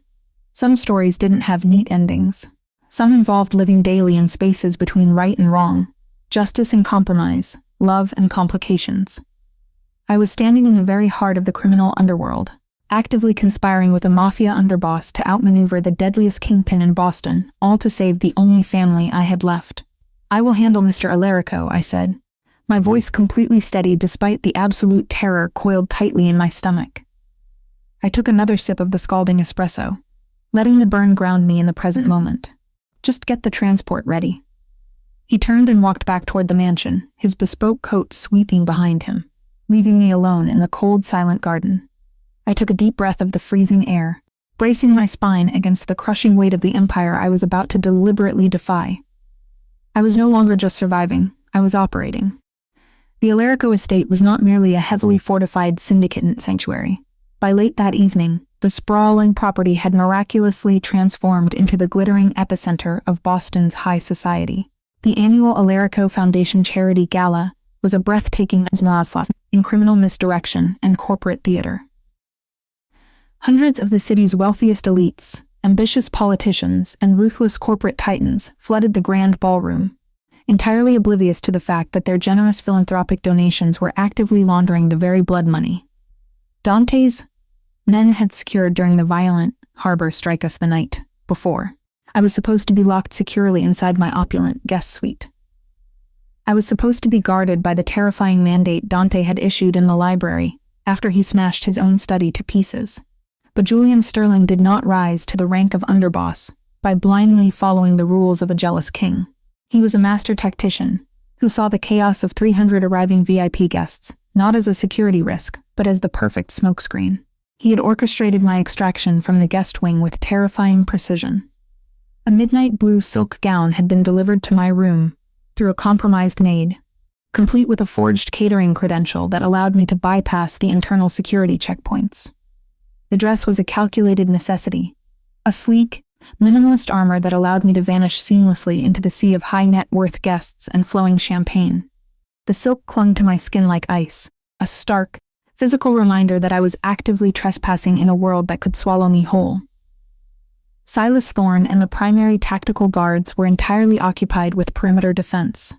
Their attention was pulled aggressively outward, toward the chaotic storm of incoming limousines and the heavy security protocols required for the cartel representatives attending the summit upstairs in the executive war room. I stood perfectly still in a shadowed alcove near the grand marble staircase, nursing a flute of untouched sparkling water. My analytical mind was running at absolute maximum capacity, ignoring the hauntingly beautiful string quartet playing in the center of the room. I was tracking the encrypted GPS coordinates on a modified tracking device Julian had slipped into my hand. The Syndicate Private Medical Transport Division was exactly 12 minutes away from the private clinic where my mother lay trapped. I had perfectly calculated the administration timeline of my mother's 50 milligram synthetic opiate drip. The moment the specialized extraction team breached her room, Her respiratory telemetry would be stable enough to survive the physical transfer to the private care facility in the Berkshires. Every single variable had been meticulously audited, cross-referenced, and secured, but in a world governed by violence, desperation, and greed, variables were notoriously unstable. The ambient, luxurious scent of expensive Tom Ford cologne, imported orchids, and roasted winter chestnuts drifting from the ballroom was suddenly pierced by an alien odor. The sharp, acrid smell of cheap, stale tobacco and nervous sweat invaded the alcove. The physical alarm in my nervous system flared violently. My pulse spiked into a frantic, uneven rhythm before my eyes even fully registered the impending threat. Two men stepped abruptly into the secluded space, effectively cutting off my exit to the main floor. They did not belong here. They wore ill-fitting, rented tuxedos that bunched awkwardly at the shoulders, the synthetic fabric catching the low light in all the wrong ways. Their posture was hunched and jittery, nervous scavengers compared to the predatory, elegant grace of the syndicate capos roaming the estate. They were Victor Cross's associates. "Victor said you were a tough one to track down, Clara." The taller one sneered, his voice a low, grating whisper that made my stomach aggressively turn with nausea. He stepped closer, invading my personal space with a profound lack of boundaries that sent a freezing chill straight down my spine. He had to pay a catering manager $2,000 just to get us inside this snob fest. You think hiding out at your boss's fancy party is going to magically erase $89,000? My breath caught sharply in my throat, a dry, painful constriction that threatened to shatter my composure. My mind raced through the terrifying legal implications. Victor had actually done it. His cowardly desperation had pushed him to bypass the standard corporate warnings and physically infiltrate the syndicate's private sanctuary. He still held the lingering loopholes of my mother's proxy paperwork, and he was actively using these street-level thugs to execute his leverage while Dante was distracted with the cartel summit. "You are trespassing on heavily monitored private property," I stated. I forced my voice to remain clinically detached, projecting the icy authority of a forensic auditor stripping down a fraudulent ledger. Though my hands were shaking so violently, I had to set my crystal flute down on a nearby marble pedestal to keep the glass from rattling against my rings. Victor's threats are entirely meaningless. I am in the process of auditing the medical proxy laws. He has no legal standing to move her. He has enough standing to fax the discharge orders to the clinic at midnight, the second man countered. His eyes dropped disrespectfully to the plunging neckline of the luxurious midnight blue silk, his breath carrying the foul, nauseating stench of stale peppermint and cheap liquor. "Unless you walk out those service doors with us right now and figure out a payment plan." Victor is losing his patience. The bookies are breathing down his neck, and your mother's ventilator is running on borrowed time. I took a slow, defensive step backward.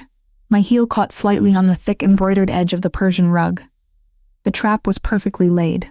If I screamed, Silas's heavily armed guards would swarm the alcove in seconds. They would neutralize the threat with extreme prejudice, leaving these two men bleeding out on the marble. But the resulting chaos meant Dante would instantly be alerted to my unauthorized presence on the floor. My deliberate escape from the guest suite would be exposed, the medical transport would be aggressively aborted, and my mother would remain entirely trapped under Victor's vindictive legal control. I had to endure this. I had to outmaneuver them quietly without triggering the apex predator directly above us. "I am not going anywhere with you," I said, my chin lifting in a show of pure, stubborn defiance. "And if you think Victor is going to see a single dime of my money, you are vastly underestimating my capacity to ruin him financially." The taller thug critically misread my calculated silence for submission and my defiance for a bluff. He reached out with startling, aggressive speed. His rough, unwashed fingers clamped down hard around my bare wrist. The grip was brutal, the force instantly bruising the fragile skin over my pulse point. The sudden, violent invasion of my bodily autonomy sent a blinding flash of white-hot panic straight through my skull, triggering every physical memory of the abuse I had survived. Before I could even attempt to pull away, the heavy, suffocating tension in the alcove was shattered. It was shattered by a presence far more dangerous than anything Victor Cross could ever dream of summoning. "You are standing on Alarico marble." The voice was a smooth, charismatic purr, but it carried the lethal, devastating velocity of a sniper's bullet cutting through the cold air. Julian Sterling stepped out from behind the heavy velvet drapes of the adjacent corridor. His bespoke charcoal suit was impeccably tailored, his posture relaxed and casual, with one hand resting lightly in his trouser pocket. But his highly observant eyes were completely dead, hollow, predatory. He did not raise his voice. He did not brandish a concealed weapon. He simply radiated the unyielding, crushing authority of a man who orchestrated mass violence and buried bodies for a living.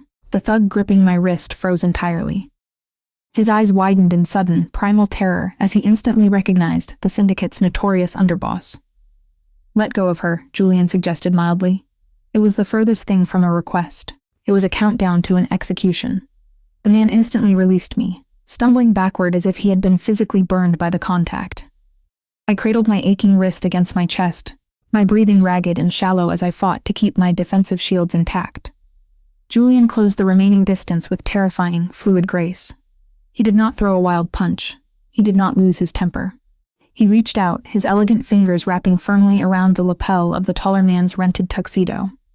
With a sharp, surgically precise twist, Julian drove his hardened knuckles as directly into the vulnerable nerve cluster at the base of the man's throat. The thug dropped heavily to his knees on the marble floor. He gasped soundlessly for air, his hands flying to his neck as his face rapidly turned a dark, mottled purple as his airway spasmed. The second associate backed away in sheer horror, his hands raised in frantic, pathetic surrender, his bravado evaporating in the face of true, institutionalized violence. "Victor Cross is a dead man walking," Julian whispered. He leaned down, so only the two suffocating intruders could hear the chilling promise of their impending demise over the distant sound of the string quartet. "And if either of you ever breathe the same air as this woman again, I will personally ensure your bodies are never recovered from the harbor." "Walk out the service exit now." They scrambled wildly to their feet. They fled, practically tripping over each other in their desperate haste to escape the alcove and the quiet wrath of the underboss. Julian slowly straightened his tailored cuffs, the lethal predator vanishing instantly behind his charming, aristocratic mask, as if the violence had never occurred. He turned to me, his sharp gaze dropping immediately to the red, angry marks already blooming furiously on my pale skin. "Are you functional?" he asked quietly. The genuine concern cut through the heavy subtext of our conspiracy, a reminder of the strange, dangerous alliance we had forged in the garden. "Yes," I lied. My voice trembled as I actively forced my analytical mind to suppress the overwhelming somatic shock. I could not afford to break down in the shadows. Not tonight. The transport is exactly 3 miles from the clinic. We have to leave the estate before Victor actually realizes his men failed and sends that fax. Julian offered his arm, a perfectly gentlemanly gesture that completely belied the criminal extraction we were about to perform. "Then let us go steal a patient."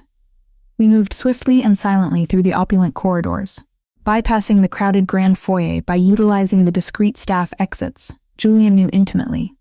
The deafening thrum of the gala's orchestra and the clinking of expensive crystal faded into a low, muffled bass line as we pushed through the heavy service doors and stepped out into the freezing night air. The sudden drop in temperature was agonizing. The biting winter wind instantly tore through the thin silk of my midnight blue gown, raising sharp goosebumps along my bare arms. I shivered violently, crossing my arms tightly over my chest. But the intense physical discomfort was eclipsed by the surging, chaotic adrenaline of our rebellion.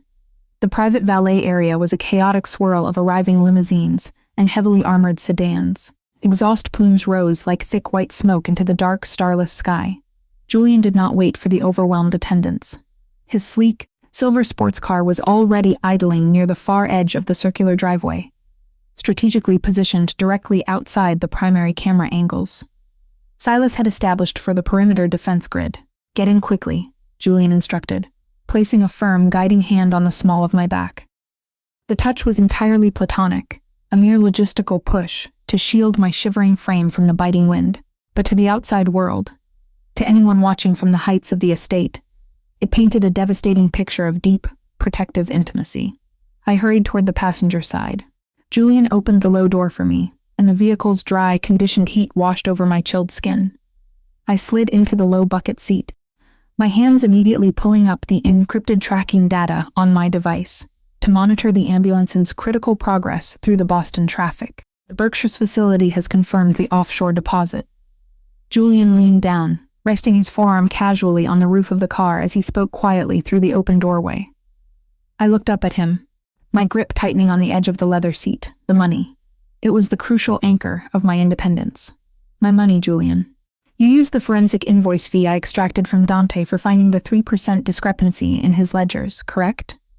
Not your personal funds. Julian offered a rare, completely genuine smile, acknowledging my fierce, uncompromising pride. Exactly as you demanded, Clara. I merely utilized my clean offshore routing channels to bypass Victor's surveillance. Every single cent of the deposit was funded by the forensic consulting fee you rightfully earned from the syndicate. The moment we get Martha secured in the transport, she vanishes completely from the state registry. You bought her freedom yourself. A profound, staggering wave of emotional relief threatened to break my ironclad composure. I had spent my entire tenure at the Alarico high-rise being entirely invisible, carrying a crushing mountain of medical debt and the suffocating weight of Victor's abuse completely alone. Tonight, using my sheer intellect, my professional leverage, and Julian's logistical routing, I was actively liquidating that burden. I nodded, offering a small, exhausted smile of profound gratitude. But as I tilted my head to look at the underboss, my hyper-vigilant gaze involuntarily drifted upward. I was drawn by the same terrifying instinct that prey animals feel when the massive shadow of an apex predator crosses the open grass. My heart executed a violent, painful stutter against my ribs. My breath stalled completely in my lungs. The oxygen froze in my throat. High above the bustling circular driveway jutting out from the massive, imposing stone architecture of the estate was a private, wraparound balcony. It was the exclusive outdoor terrace attached directly to the executive war room. The exact location where Dante was supposed to be deeply entrenched in a high-stakes summit with the Colombian cartel representatives, utilizing my discrepancy analysis to negotiate territorial borders. He was standing there. The ambient golden light, spilling from the open French doors behind him, illuminated his massive, rigid silhouette against the dark, violent winter sky. Dante was dressed in stark black, stripped of his bespoke suit jacket. His broad shoulders were pulled back with an agonizing, unnatural tension that looked ready to snap bone. He was not looking at the cartel bosses inside. He was not analyzing the perimeter defense or watching the arriving VIPs. His piercing gaze was locked exclusively on the silver sports car. He saw me. He saw the woman he had explicitly ordered, confined to the impenetrable safety of his guest wing, dressed in a breathtaking silk gown, sitting willingly in the passenger seat of another man's vehicle. He saw Julian, his trusted underboss, his oldest childhood friend, leaning intimately into my space, his hand having just left the bare skin of my lower back. The visual was devastatingly, catastrophically damning. I could not hear his voice over the low rumble of the idling engines. I could not see the minute micro-expressions on his harsh face from this extreme distance. But I did not need to. The sheer explosive velocity of his jealousy radiated from the high balcony like a physical, suffocating shockwave. It felt as though all the oxygen had been violently sucked from the courtyard. Dante was holding a heavy crystal tumbler of whiskey in his right hand. As Julian closed my car door and rounded the hood to the driver's side, I watched in absolute paralyzed horror as Dante's legendary, calculated restraint shattered completely into a million jagged pieces. His massive fist clenched. The thick crystal simply exploded under the immense, uncontrollable pressure. The glass shattered, raining sharp, glittering shards down onto the stone balustrade. The dark amber liquid mixed instantly with the fresh, bright copper of his own blood, dripping steadily over the edge of the stone to fall toward the earth below. He didn't even flinch at the pain. He didn't look down at his ruined, bleeding hand. His eyes remained locked on my face through the windshield, burning with a territorial fury so sovereign it made my blood run cold. If our story started with blood and thunder and a woman stupid enough to open her door to danger, tonight was the night I actively invited the storm inside. By attempting to escape his gilded cage, by relying on his best friend to route the funds, to save my mother's life, I had publicly and violently exposed the true depth of his obsession. The powerful cartel capos standing in the war room behind him had undoubtedly witnessed the untouchable, ruthless king of the Boston underworld unravel over the sight of a secretary getting into a car. His jealousy had just exposed his greatest vulnerability to the region's most feared crime bosses. Julian slid into the driver's seat, completely oblivious to the homicidal explosion occurring 50 feet above us. He shifted the sports car into gear, the engine revving with aggressive power. "To the hospital," Julian said smoothly, entirely focused on the extraction logistics.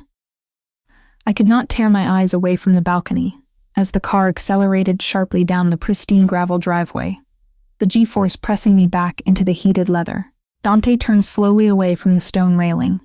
His broad, blood-soaked back disappeared into the dark shadows of the war room.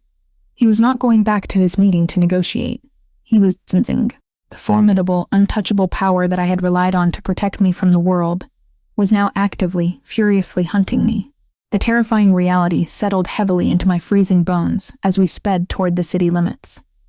My mother was finally going to be safe from Victor Cross, but I had just triggered a catastrophic war of possession that would inevitably burn the rest of my life to the ground.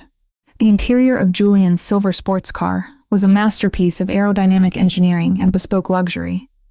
But as we tore through the dark, rain-slicked streets of Boston, it felt exactly like a pressurized cabin moments before a catastrophic decompression. The powerful engine roared, a mechanical growl that vibrated straight through the floorboards and up into my very core. I sat rigidly in the low bucket seat, my hands trembling violently in my lap, my eyes fixed blindly on the blurred city lights flashing past the tinted windshield. I could not stop seeing it. I could not erase the devastating, haunting image of Dante Alarico standing on that high stone balcony, his massive frame silhouetted against the golden light of the war room. I had felt it, the sheer, explosive velocity of his jealousy, from 50 feet below in the freezing air. The way his massive fist had clenched, the heavy crystal tumbler shattering under the immense, uncontrollable pressure of his rage, the dark blood dripping over the stone balustrade, and smearing the syndicate's crest resting heavily on his knuckle, that symbolized his total, undeniable authority. He had not looked like a composed, calculating syndicate kingpin negotiating a multi-million-dollar logistics contract. He looked lethal, a silent promise of ruin, a man who was ready to burn the entire world to the ground. "You need to breathe, Clara," Julian murmured, his smooth, charismatic voice slicing cleanly through the thick, suffocating silence of the cabin. His large hands rested casually on the leather-wrapped steering wheel, guiding the vehicle through the treacherous, rain-slicked traffic with a fluid precision that completely belied the extreme speed we were traveling. He reached toward the center console, his long, elegant fingers flipping a series of silver toggle switches on the dashboard. A moment later, the high-end audio system of the car crackled to life, filling the confined cabin with the encrypted radio frequency of the Alarico Estate's internal security grid. I patched into Silas's primary tactical feed before we left the valet, Julian explained calmly, keeping his intelligent eyes locked on the road ahead. "We need to know exactly when he abandons his post. We need to know the blast radius of his reaction." The static hissed, followed immediately by the chaotic, overlapping shouts of the perimeter guards.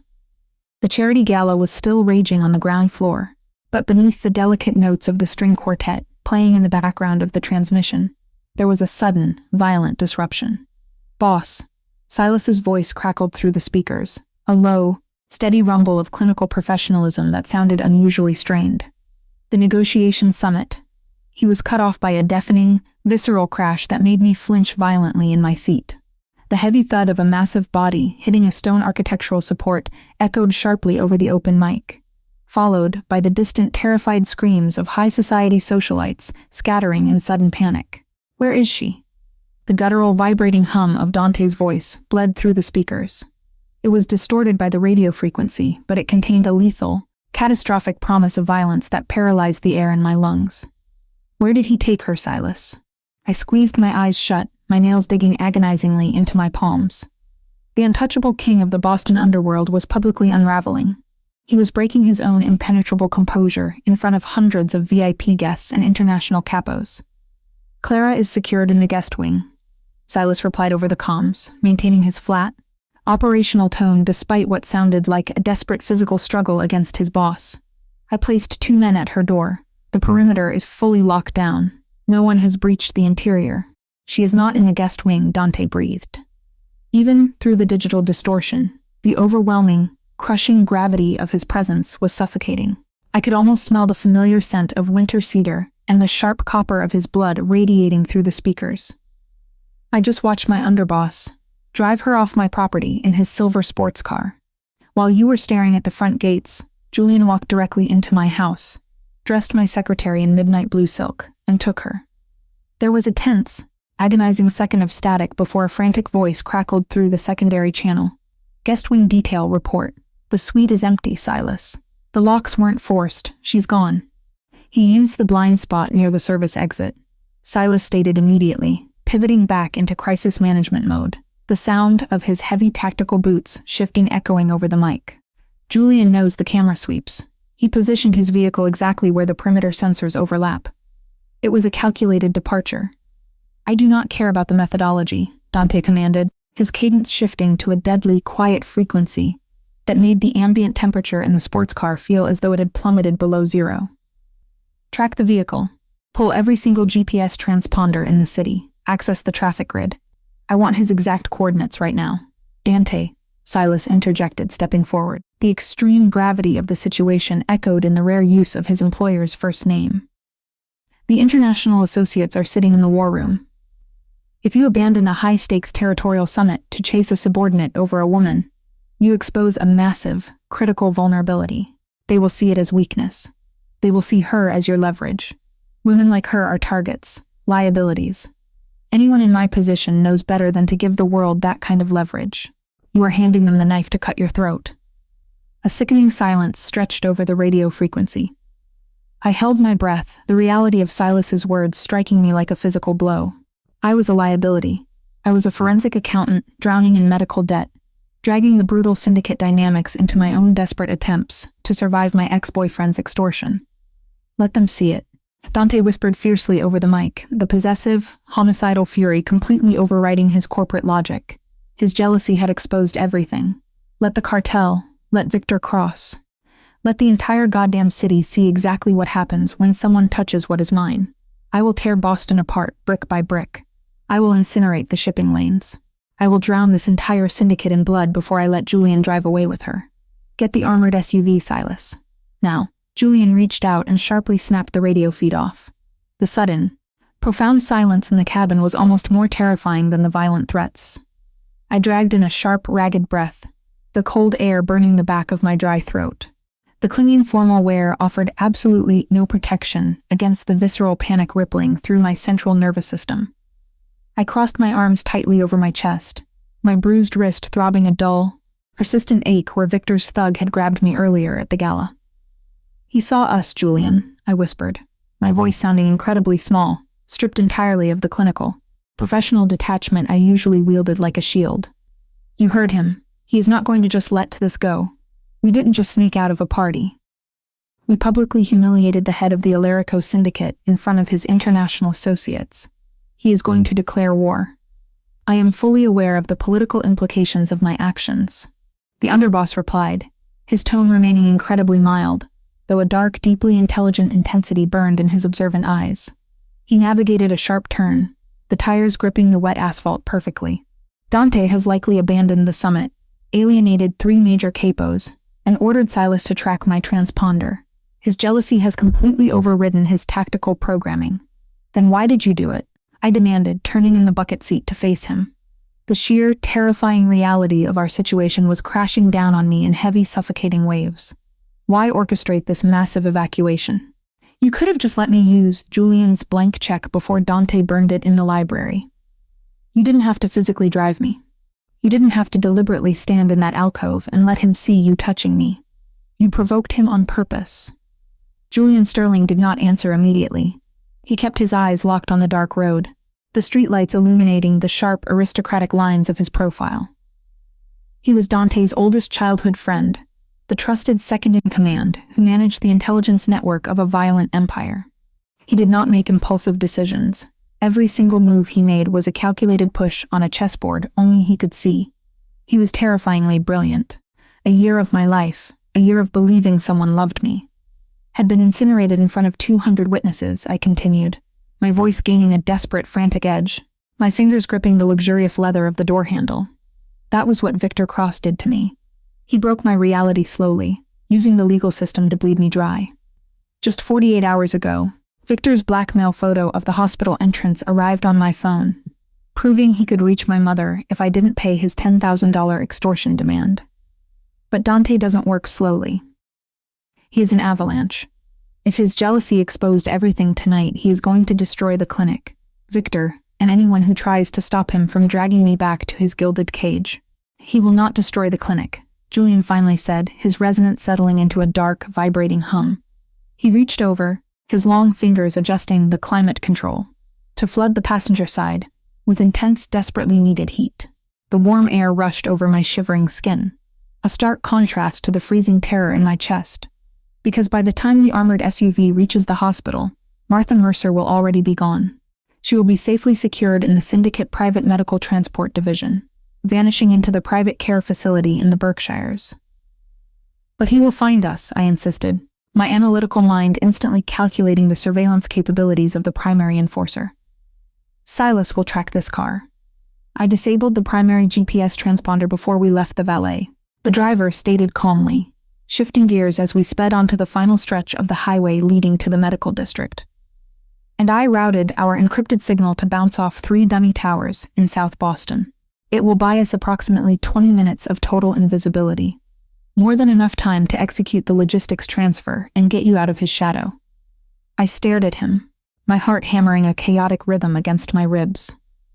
The underboss of the syndicate was actively committing high treason against his king, utilizing his vast intelligence network to shield a forensic accountant from the boss's consuming obsession. You are risking your own life, I realized quietly, the profound gravity of his actions settling heavily over me. Dante doesn't tolerate betrayal. You are his best friend. Why are you burning your own position to help me escape him? Julian slowed the sports car as the towering, sterile structure of St. Jude's private wing loomed into view at the end of the block. The massive building was bathed in harsh, artificial white light, a beacon of clinical efficiency, standing starkly against the dark, violent city. He pulled the vehicle into a shadowed alleyway adjacent to the loading docks, cutting the engine. The sudden silence in the cabin was thick and deeply intimate. He turned fully in his seat, his highly observant, intelligent eyes locking onto mine, with an absolute, unshielded sincerity that took my breath away.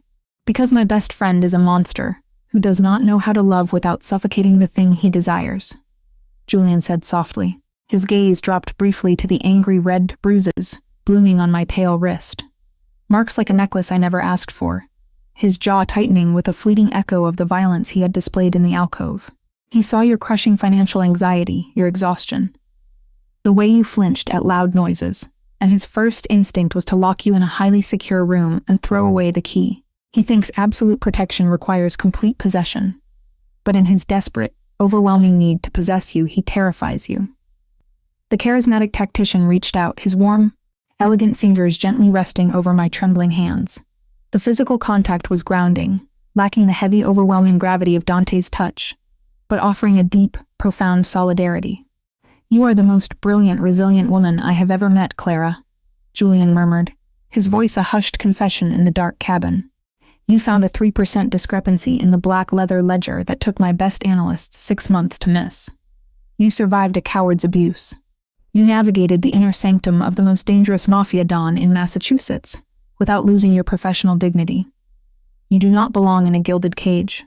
You deserve to operate in the light. And I promised myself I would help you find a way out of his shadow, even if it meant I had to play the villain in Dante's story to do it.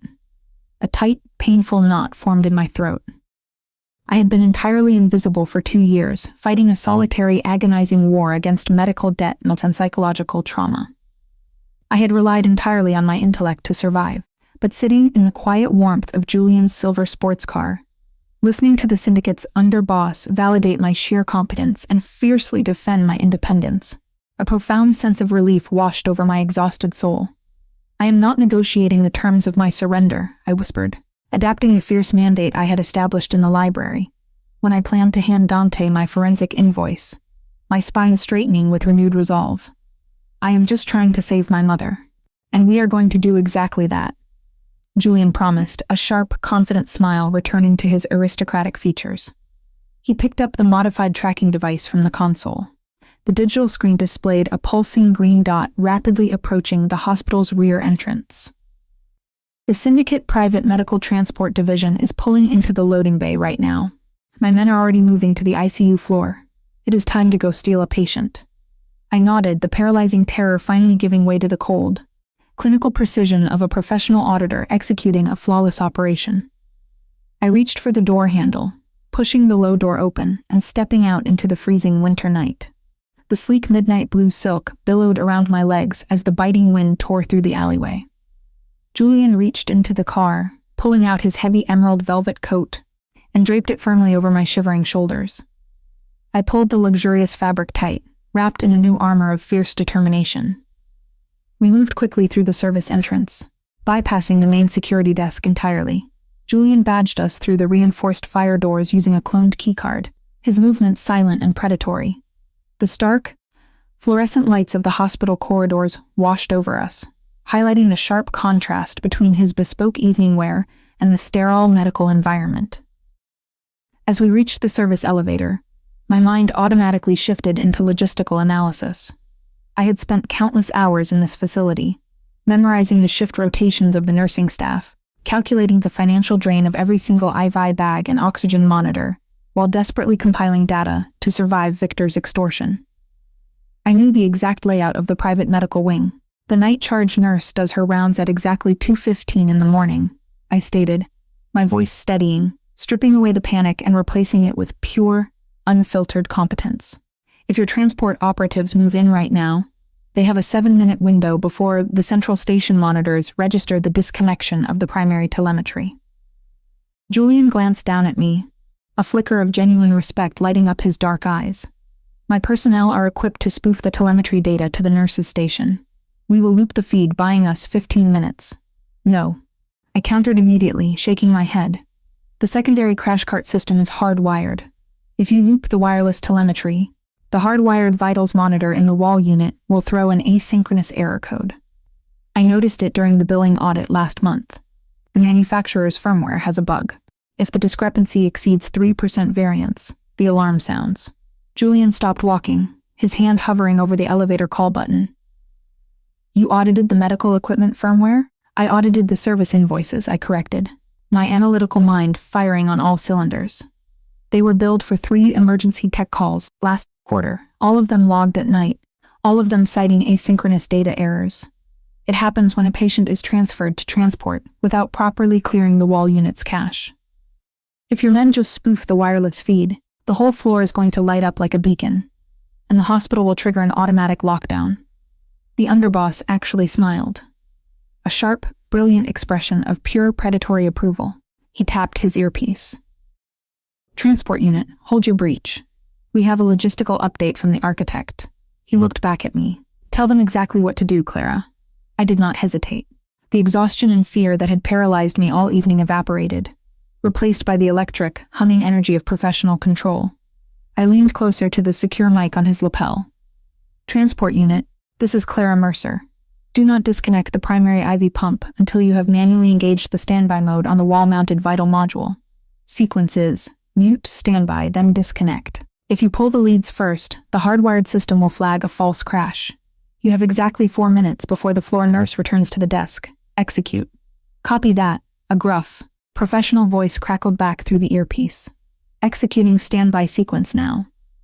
The heavy metal doors of the service elevator slid open, and we stepped inside. As the car ascended toward the ICU floor, I watched the floor numbers tick upward, my heart hammering a steady, controlled rhythm. I was no longer a victim being shuffled between dangerous men. I was an active participant in my own survival. I was using my specific, hard-earned knowledge to orchestrate the most critical logistics transfer of my life. When the elevator doors opened onto the dimly lit intensive care floor, the operation was already in motion. 2 large men dressed in identical dark tactical gear were seamlessly maneuvering a specialized, ICU-equipped transport gurney out of my mother's room. The transition was flawless. No alarms sounded. No asynchronous errors flared on the central nurse's station. I rushed forward, my silk gown rustling against the linoleum, my breath catching as I held my mother. Martha Mercer was unconscious, resting peacefully amidst the array of portable medical equipment, her pale face serene. The suffocating weight of the financial and physical terror that Victor Cross had held over my head for a year suddenly shattered. She was safe. I had gotten her out. Vitals are stable. one of the tactical medics reported quietly, glancing at the portable monitors. "We are ready to move to the loading bay. The ambulance is prepped for the 2-hour drive to the private care facility in the Berkshires." Julian stepped beside me, his presence an immovable pillar of support. "You did it, Clara," he murmured softly.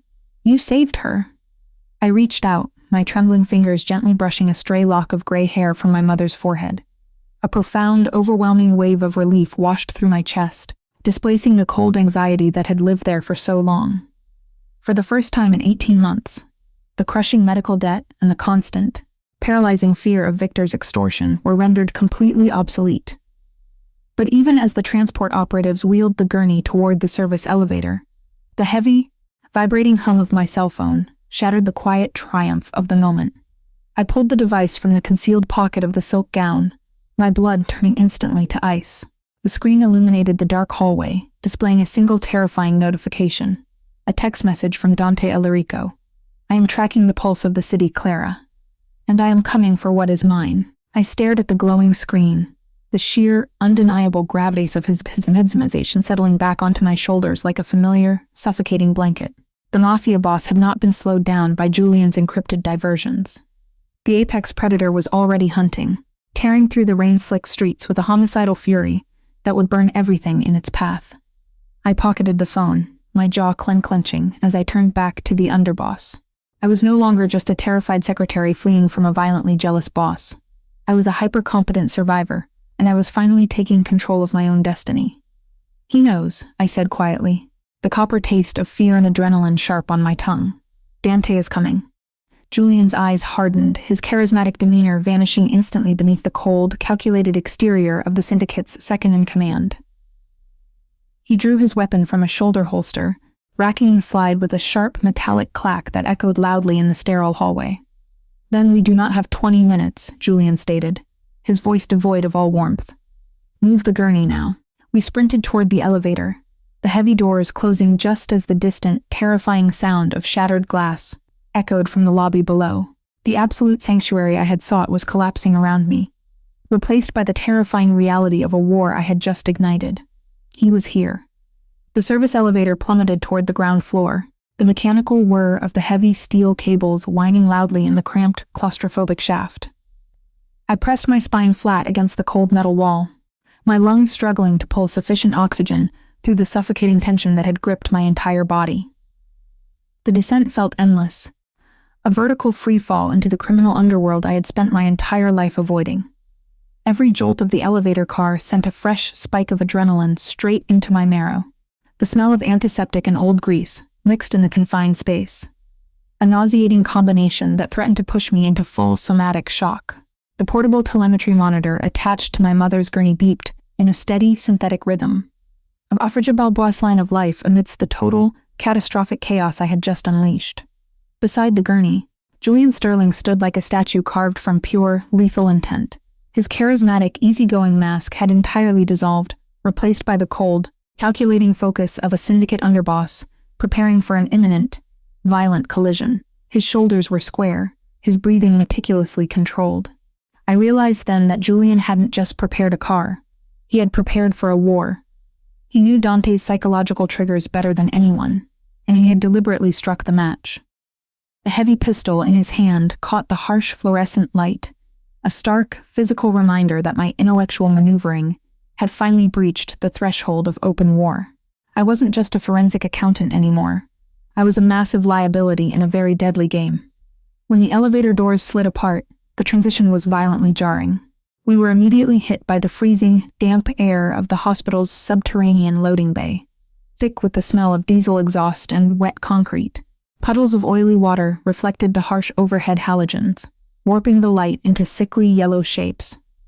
The torrential rain outside battered the concrete overhang, creating a deafening roar that masked the sound of our frantic footsteps. The Syndicate Private Medical Transport Division, a heavily armored ambulance disguised as a standard emergency vehicle, sat idling with its rear doors wide open, the powerful engine thrumming impatiently. The red and white reflective decals were a masterclass in urban camouflage, designed to move critically wounded syndicate assets without generating a single police report or hospital intake form. The two tactical medics moved with terrifying efficiency, securing Martha Mercer's gurney into the specialized locking mechanisms bolted to the floor of the cabin. They operated in absolute silence, their faces obscured by dark balaclavas, entirely focused on stabilizing the intravenous drips swinging violently from the roof hooks. I watched the IV fluid slosh inside the plastic bags, a delicate lifeline suspended over an armored floor. Every second we lingered here increased the probability of Dante intercepting us. My mother looked so small, so devastatingly frail beneath the heavy thermal blankets, her pale skin stark against the tactical black interior of the transport. I climbed into the back, the sleek midnight blue silk of my gown zigging briefly on the diamond plate aluminum floorboards. The luxurious fabric, entirely inappropriate for a tactical medical extraction, was soaked with freezing rain in seconds, clinging beneath the velvet coat to my shivering skin like a layer of ice. Julian stepped up directly behind me, grabbing the heavy reinforced doors to pull them shut and seal us inside. But he hesitated for a fraction of a second. I followed his highly observant gaze through the narrow gap between the closing doors, peering down the long, dimly lit expanse of the loading bay. At the far end, the double-serviced doors we had just bypassed were violently blown off their hinges. They shattered outward, raining sharp debris across the wet concrete floor. The metallic screech of the tearing hinges cut cleanly through the roar of the thunderstorm, a horrific sound that paralyzed the air in my lungs. Through the settling dust and the blinding glare of the overhead security halogens, a singular massive silhouette emerged. Dante Alarico. He was a terrifying vision of an apex predator completely unchained. His dark bespoke suit jacket was gone. His dark dress shirt was soaked and clinging tightly to the heavy coiled muscles of his chest. His right hand was still visibly dripping blood from the shattered crystal tumbler, the crimson mixing freely with the rain puddles on the pavement. The heavy platinum signet ring, with the Alarico family crest, symbolizing his absolute authority and ownership, gleamed under the harsh light. Even from 100 feet away, the sheer, explosive velocity of his presence hit me like a physical shockwave. His iron-gray irises locked dead onto the rear of the ambulance, burning with a territorial fury that made my heart execute a painful, violent stutter against my ribs. He wasn't looking at Julian. He was looking at the emerald velvet coat Julian had draped over my shoulders. The sheer force of his jealousy was tangible. It radiated across the loading bay, heavy and suffocating. He didn't draw a weapon. He didn't need to. He was the weapon. Dante took a single predatory stride forward, the water splashing against his boots. His jaw clenched so tight I thought his teeth might shatter. Julian's jaw tightened. He did not say a single word. He simply slammed the heavy armored doors shut, engaging the multi-point deadbolts with a resounding, airtight thud that instantly sealed us into the pressurized cabin. Drive. Julian commanded through the intercom to the front cab, his voice lacking all of its usual warmth. Do not stop for anything. The drive was a blur of flashing city lights and relentless panic. The heavy tires screeched against the wet pavement as we tore out of the loading bay and merged aggressively into the dark, chaotic streets of Boston. I collapsed heavily into the jump seat beside my mother, my trembling hands instinctively gripping the cold metal railing of her bed. The intense physical shock rippling through my central nervous system was agonizing. I had actively defied the most dangerous man in the city, and the haunting, devastating image of him standing in the rain, bleeding and furious, was permanently seared into my retinas. My chest ached with every shallow breath. Why did the sight of his bleeding hand twist my stomach into such violent knots? I was supposed to be running from him, securing my independence, yet the only thing my mind could process was the profound betrayal burning in his fierce, storm-like gaze. I watched the digital readouts on the portable monitors with obsessive focus, desperate to ensure the rapid physical transfer had not compromised her fragile stability. Her heart rate was slightly elevated, but the oxygen saturation remained steady at 96%. Small mercies in a catastrophic night. Julian sat on the opposite bench, his sidearm resting loosely on his knee, his intelligent eyes tracking the rearview camera feeds displayed on the mounted tablet. The glow from the screen illuminated the sharp angles of his face, casting deep shadows over his expression. The tension inside the armored cabin was thick enough to choke on. The rain hammered against the reinforced roof, sounding like gravel being thrown against the metal. We are taking a necessary detour, Julian finally announced, his tone steady, attempting to project a calm he clearly did not feel. We cannot risk the 2-hour drive to the Berkshires, with Dante actively tearing up the traffic grid. I am diverting us to a residential safe house. It is completely off the syndicate's primary ledgers. We will stabilize Martha there, swap the portable oxygen tanks for the heavy-duty cylinders, and wait for my secondary extraction team to clear a blind route. Is it safe? I asked, my voice cracking, the copper taste of fear still extremely sharp on my tongue. The emerald velvet coat felt incredibly heavy suddenly, a suffocating reminder of the jealousy I had deliberately provoked. It is fortified ballistic steel wrapped in suburban siding, Julian replied, his gaze flickering back to the monitor. Dante does not know it exists. You will be secure. 20 minutes later, the ambulance pulled into the attached garage of an unassuming, 2-story house nestled at the very back of a quiet, heavily wooded cul-de-sac. The residential safe house was a masterclass in visual deception. From the outside, it looked like a perfectly normal family home, complete with dormant winter flower beds and drawn curtains. Inside, it was a tactical bunker.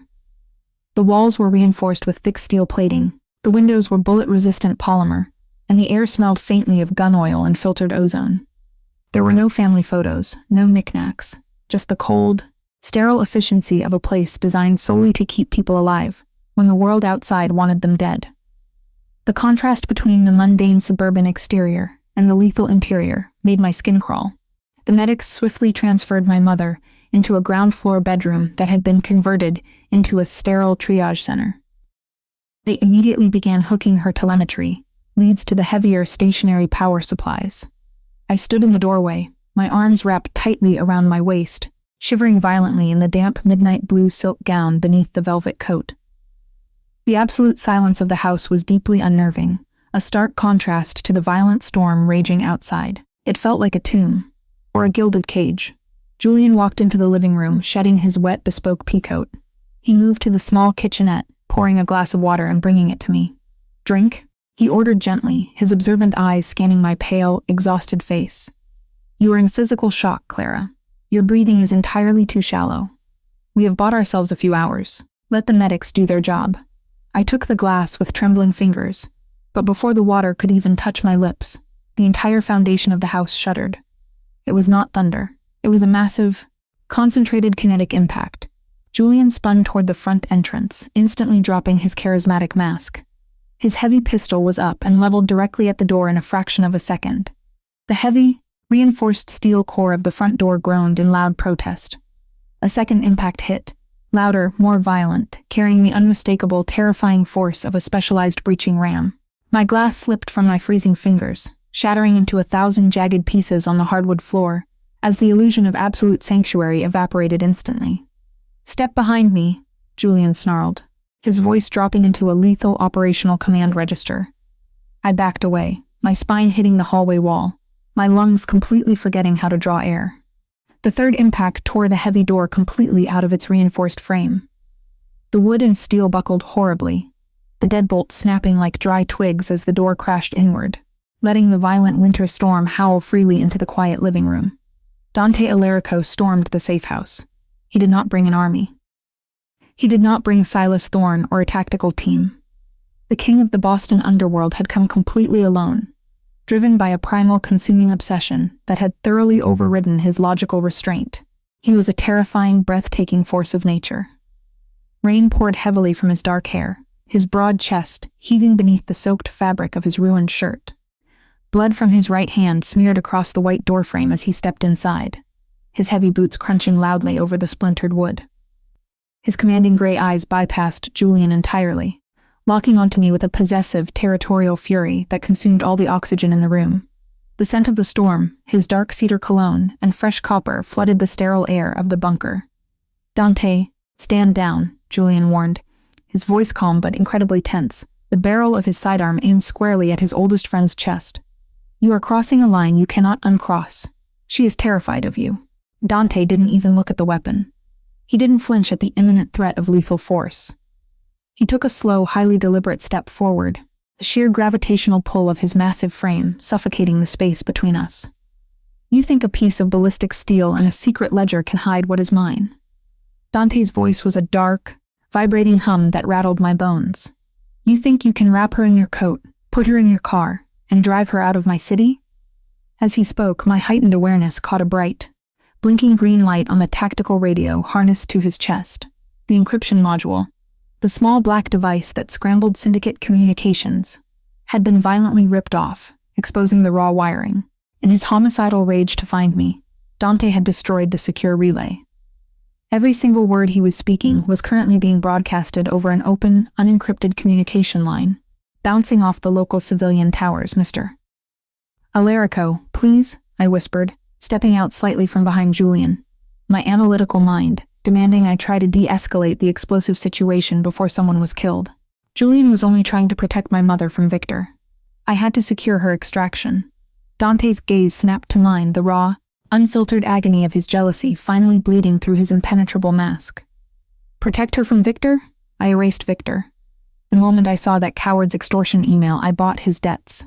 I liquidated his leverage. I paid the $89,000 to the clinic directly from my personal accounts. Victor Cross is a ghost, Clara. He is nothing. The revelation hit me like a physical blow, stealing the breath directly from my lungs. He had paid it. He had instantly, effortlessly wiped out the crushing mountain of medical debt that had suffocated me for 2 grueling years. My forensic brain stuttered, desperately trying to calculate the logistics of an $89,000 wire transfer executed at midnight. It was impossible to clear those funds without flagging federal oversight unless he had moved cash directly through the hospital's private banking division. He had cleared the board. He had dismantled my cage before I even realized the door was open. I didn't just want you auditing my ledgers, Dante screamed, his voice cracking with a terrifying, absolute devotion that completely shattered the quiet safe house. I noticed every time you flinched. I saw the bruises he left on you. I watched you bleed yourself dry trying to survive, and I built an entire empire just to make sure you never had to shiver in the cold again. You are not just my secretary. You are my goddamn world, Clara, and I will burn anyone who tries to take you away from me. His intense jealousy exposed everything. The calculated, ruthless Mafia boss had stripped away all his armor, standing in the ruined doorway, bleeding and desperate, confessing his obsessive feelings with a raw, undeniable vulnerability that paralyzed me. I stared at him, at the blood dripping from his knuckles, at the sheer desperation in his slate-gray eyes. For 2 years I had been completely invisible, shrinking myself down to survive Victor's abuse and the crushing weight of my mother's illness. Now, the most dangerous man in the city was tearing himself apart because he couldn't stand the thought of losing me. Dante. Julian's voice broke the heavy silence, but the weapon in his hand had noticeably lowered. Julian wasn't looking at Dante's face. He was staring directly at the blinking green light on the ruined tactical radio strapped to Dante's chest.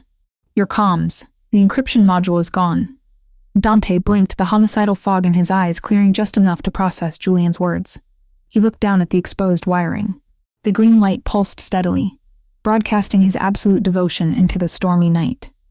Before Dante could rip the ruined radio from his vest, a secondary tactical scanner sitting on the safe house's command console suddenly flared to life.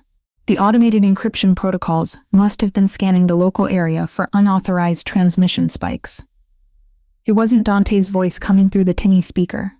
It was a chaotic burst of static, followed by the harsh, panicked chatter of a local, unencrypted civilian frequency. Heard the whole thing. The Alarico boss is broadcasting on an open mic. He just admitted Clara Mercer is his weakness. The voice on the scanner was breathless, desperate, and entirely too familiar. It was one of the rented mercenaries from the charity gala, Victor's hired muscle. They were using cheap, off-the-shelf police scanners, and Dante's violent destruction of his own encryption module had basically handed them the keys to the kingdom. A cold dread poured into my veins, instantly neutralizing the warmth of Dante's confession. The broadcast. When Dante had screamed his devotion, when he had declared I was his world, and Julian had mentioned the safe house perimeter, the entire conversation had bounced off the local towers. Did you receive the coordinates? Another rough voice crackled over the scanner, the audio distorted by the heavy rain hitting their windshield. Yeah. The underboss slipped up. We know exactly where the residential safe house is. Victor is tripling the payout. He says Alarico left his tactical teams behind. He's alone. We hit them now, we take the girl and the mother. We own the Alarico syndicate. The transmission cut off, returning to a low, hissing static that sounded louder than a bomb going off in the quiet room. I stopped breathing entirely. Victor. He wasn't a ghost. By erasing Victor's debts, Dante had inadvertently backed a cornered rat into a position of ultimate desperation. And, in his blind, jealous rage to reach me, Dante had handed Victor the exact coordinates and the ultimate leverage to destroy him. My analytical mind began spinning rapidly, processing the data points. Victor had no combat training. He was a coward who hid behind legal threats and proxy signatures. The men in those vans were hired guns, motivated purely by greed, lacking the deep, fanatical loyalty of the Alarico syndicate. That made them unpredictable, but it also made them fundamentally sloppy. Julian cursed violently in Italian, abandoning his sidearm to rush toward the console. His fingers flew across the mounted tablet, pulling up the exterior perimeter feeds. They are mobilizing. I have 3 unmarked surveillance vans entering the cul-de-sac. They heard everything, Dante. They know you are unprotected. Dante didn't flinch. The raw vulnerability of his confession instantly evaporated, replaced by the terrifying familiar ice of the Alarico dawn. He reached up and ripped the broken tactical radio from his vest, tossing it onto the floor and crushing it under the heel of his boot. He stepped fully into the room, kicking the splintered remains of the front door aside. They think I am unprotected because Silas Thorne and my tactical teams are 2 miles away, Dante stated coldly, his rigid, steely stare locked onto the dark hallway. They think I am vulnerable. We have 2 medics and a patient on heavy life support, I interjected, the pragmatic, highly analytical forensic accountant in me forcibly overriding my instinctual terror. I stepped forward, no longer hiding behind Julian, letting the emerald velvet coat slip off my shoulders to pool on the floor. I didn't need Julian's protection anymore. I was looking at the man who had just bought my freedom with $89,000 and a ruined door. The exterior ballistic steel will hold against small arms fire, but the front entrance is completely compromised. If they have a breaching ram, they will flood the ground floor in under 90 seconds. Dante's eyes tracked my movement, a dark flare of pride cutting through his lethal focus, as he watched me shift from a terrified victim into a strategic asset. The panic that had paralyzed me only moments ago was completely gone, replaced by the cold, calculating efficiency that made me exceptional at my job. I didn't survive 2 years of Victor's abuse by being weak. I survived by outthinking him. You analyzed the structural integrity of the safe house? I analyze ledgers, Mr. Alarico. A physical breach is just a logistical deficit, I replied, my voice steadying, the trembling in my fingers finally ceasing. Julian, the external camera feeds, I commanded, moving to stand beside him at the console. The intricate mapping of the security software reflected in my eyes. Pull up the thermal imaging overlay. If they are using rented surveillance vans, the engine blocks will read hot. We can isolate their approach vectors and force them into a tactical bottleneck at the driveway's narrowest point. Julian tapped the screen, glancing at me with a newfound, profound respect. Thermal is up. You are right. 2 hot engines idling on the left flank, one moving aggressively up the center. They are trying to box us in. The front door is a fatal funnel, Dante stated, his voice devoid of all warmth as he pulled a spare, fully loaded magazine from his vest and slapped it into his sidearm with a sharp metallic click. The sound was deafening in the tense silence. Let them stack up on the porch. The ballistic paneling on the interior hallway creates a ricochet trap. If they step over that threshold, they step into a crossfire. Victor Cross is a coward who thinks he can use my own obsession against me. He walked toward me, closing the distance until the heat radiating from his soaked, massive frame enveloped me completely. The scent of rain, dark cedar, and the copper of blood was intoxicating, grounding my frayed senses. He didn't touch me. He never touched me without permission, a profound display of restraint that sharply contrasted the violence he was about to unleash. He looked down at my face, tracing the faint outline of the fading bruise on my jawline with his eyes. In my world, when I claim something as mine, I protect it absolutely, Dante murmured, his register shifting to a dark, vibrating hum meant only for me amidst the impending war. Victor thought he heard a weakness on that radio. I am going to show him exactly what happens when you threaten the woman who holds my ledgers. He turned his back to the shattered door, facing the dark, rain-swept street where a dozen armed mercenaries were rapidly approaching. Julian, contact Silas on the encrypted satellite line. Tell him to box the street. Nobody leaves this cul-de-sac alive. The silence stretching across the fortified living room of the residential safe house was unnaturally dense, a pressurized vacuum waiting for a single, catastrophic spark. Outside, the torrential winter storm continued to batter the shattered remnants of the front door, freezing wind howling through the twisted steel frame and violently scattering the white drywall dust across the hardwood floor. But inside the bunker, the air tasted entirely of ozone, gun oil, and the sharp, undeniable copper of impending violence. I stood rigid beside the heavy command console, my eyes locked on the glowing thermal imaging overlay. My physical hypervigilance, usually a source of paralyzing, freezing terror, had miraculously crystallized into a state of hyper-focused clarity. I was no longer a helpless victim, waiting for the next blow in the dark. I was the logistical anchor in a tactical defense. I watched the bright red heat signatures cluster aggressively on the digital map. 12 distinct targets.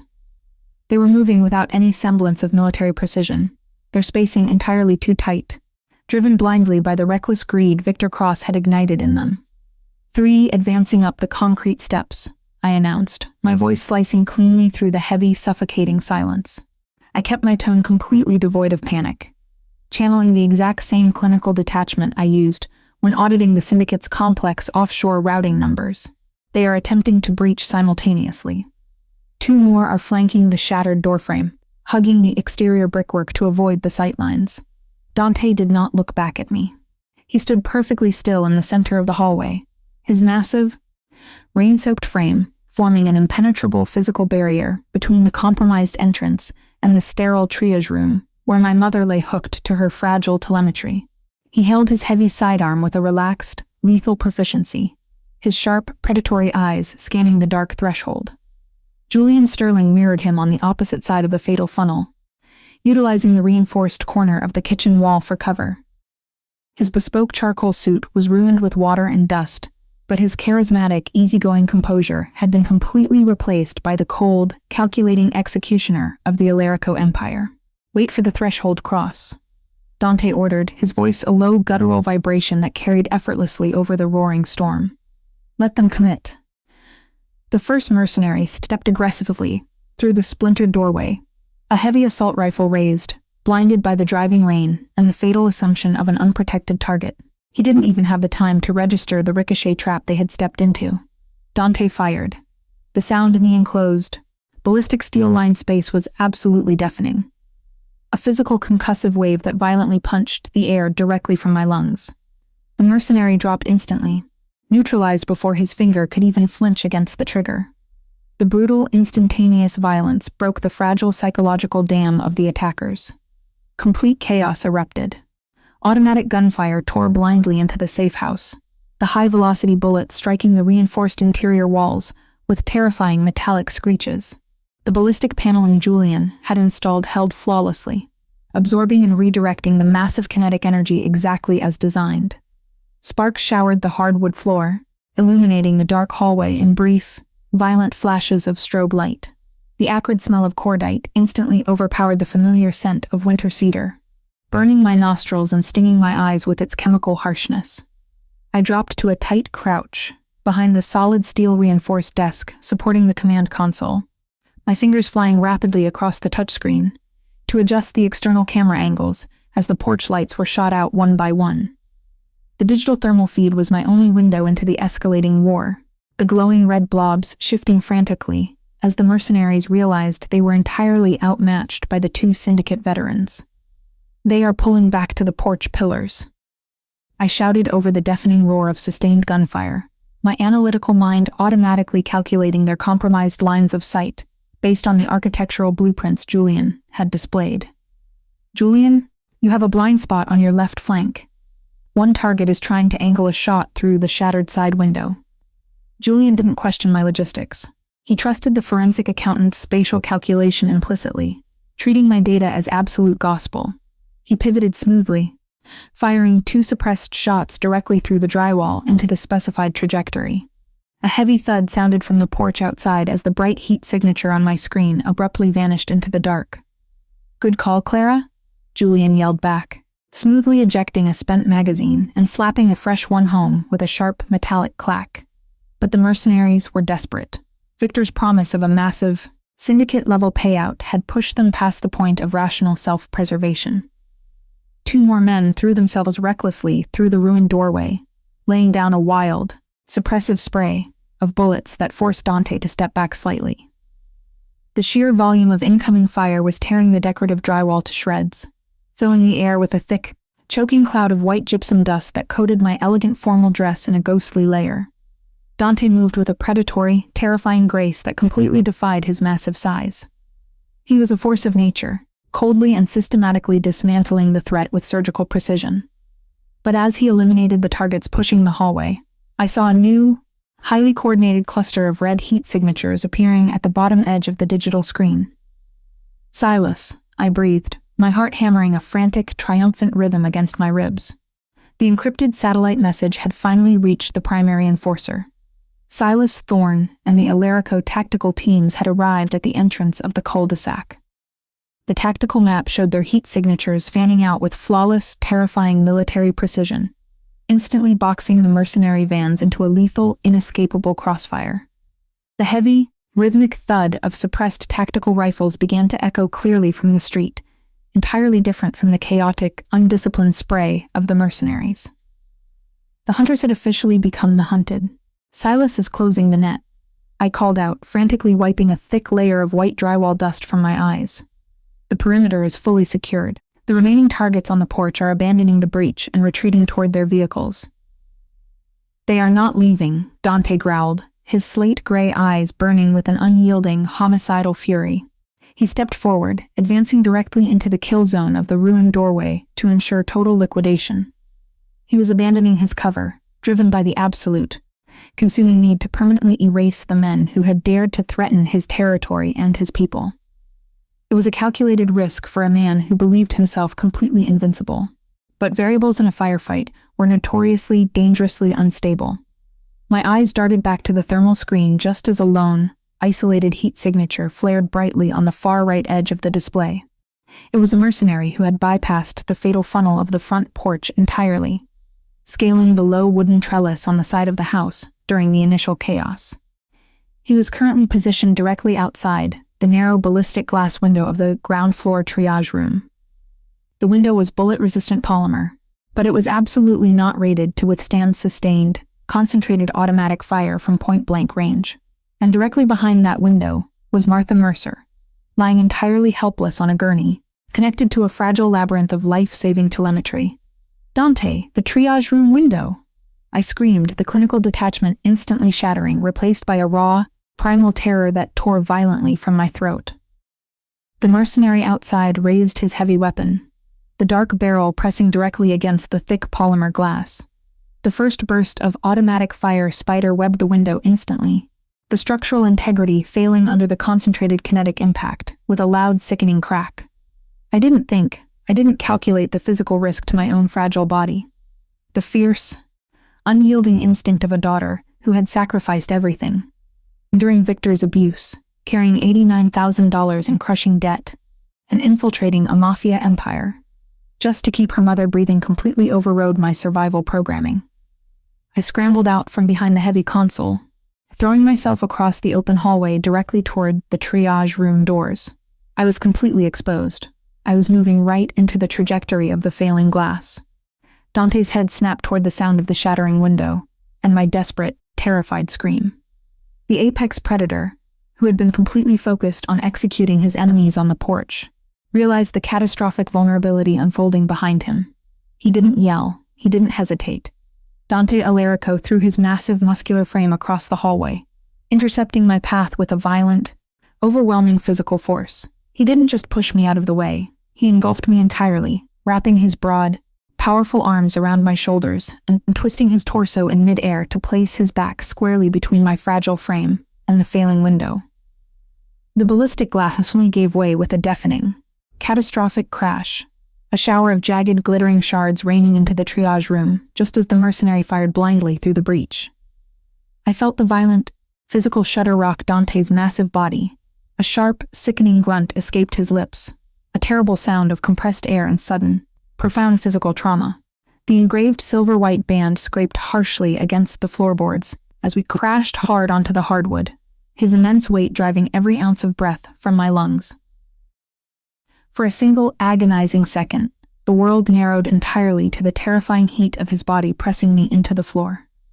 The familiar scent of his expensive cedar cologne was suddenly, violently overpowered by the fresh, hot, metallic stench of his blood. Above us, the deafening roar of a heavy-caliber weapon silenced the threat at the window permanently. Julian had stepped smoothly into the hallway, firing 3 precise, lethal shots through the shattered frame, neutralizing the flanking mercenary instantly. Outside, the gunfire abruptly ceased. Silas Thorne's tactical team had completely liquidated the remaining targets in the cul-de-sac. The war was officially over, but in the suffocating, dust-filled silence that followed, all I could hear was the ragged, uneven rasp of Dante's breathing directly beside my ear. "Dante," I gasped, my voice fracturing into a terrified sob as I struggled frantically to push myself up from the floorboards. The expensive midnight blue silk was entirely ruined, covered in white drywall dust and the dark, wet, expanding smear of his blood. "Dante, let me up, please," he groaned, a low, guttural sound of immense physical effort, rolling slowly off me to lie flat on his back. His dark dress shirt was soaked, the expensive fabric torn violently at the left side of his abdomen, just below the ribs. Thick, dark blood was welling up rapidly, pooling onto the ruined hardwood and staining the white dust. He had taken a bullet. The untouchable king of the Boston underworld, the man who moved entire shipping fleets and dictated the lives of thousands with a single signature, had thrown his body into the path of automatic gunfire, simply to shield me from the kinetic impact. The physical shock vanished from my veins, instantly replaced by the practiced medical logistics I had been forced to master over 2 years of managing Martha's intensive care. I scrambled to my knees, pressing my bare, trembling hands directly over the bleeding wound. The intense heat of his blood was a terrifying, deeply grounding anchor. "Julian, bring the trauma kit from the triage room," I barked, my voice completely stripped of its previous panic, ringing with the unbreakable authority of a woman fighting for a life. He is bleeding heavily, but the exit wound is visible against the floor. It missed the primary organs. It's a through-and-through lateral strike. Julian was there in seconds, dropping a heavy medical bag onto the floor beside me. His aristocratic face was unusually pale, the charismatic, unbothered underboss utterly stripped of his humor as he looked down at his bleeding friend. "I have the sutures and the pressure dressings, Clara," Julian said, his hands moving quickly and efficiently to assist me in applying the heavy gauze pads to the wound. "I am fine," Dante grated out, his jaw clenched so tightly the prominent muscles trembled under the skin. His right hand, still bruised and cut from where he had shattered the crystal glass on the balcony, reached up to firmly grip my wrist. His strength was still terrifyingly present, his intense gray irises finding the small security camera, locking onto my face with a burning, possessive intensity that completely defied his physical injury. "Are you hit, Clara? Did the glass touch you?" "I am not hit," I whispered, my vision finally blurring with unshed tears, my hands pressing firmly against the thick gauze on his side to stem the blood flow. "Because you shielded me. You took a bullet meant for the room." "In my world," Dante breathed, his broad chest heaving with exertion, his thumb weakly but deliberately brushing the frantic pulse point on my wrist. "I protect what is mine absolutely. I told you this. You do not bleed while I am standing." Julian tightened the pressure dressing, securing it rapidly with heavy medical tape. The bleeding was already beginning to slow, the thick, heavy, tactical muscle of Dante's abdomen having effectively deflected the worst of the bullet's kinetic velocity. "You are a stubborn, dangerously jealous fool, Dante," Julian murmured, his voice heavy with a profound mix of relief and lingering, justified anger. "You nearly got yourself killed tonight because you let your obsession entirely blind your tactical logic."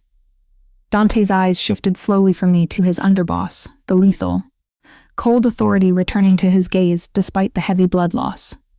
"You took her from my estate, Julian. You dressed her in your velvet coat and put her in your car in front of the cartel. You orchestrated a massive public betrayal. I orchestrated an extraction you were too blind and suffocating to authorize."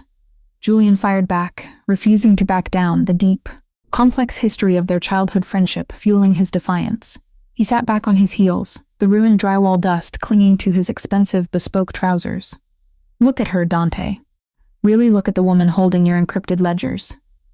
She didn't want my money. I offered her a blank offshore check in the library to run away from Victor Cross and you. and she pushed it right back into my chest. She explicitly refused to trade one Mafia cage for another. Dante's brow furrowed, a flicker of genuine, startling confusion cutting through the haze of his physical pain.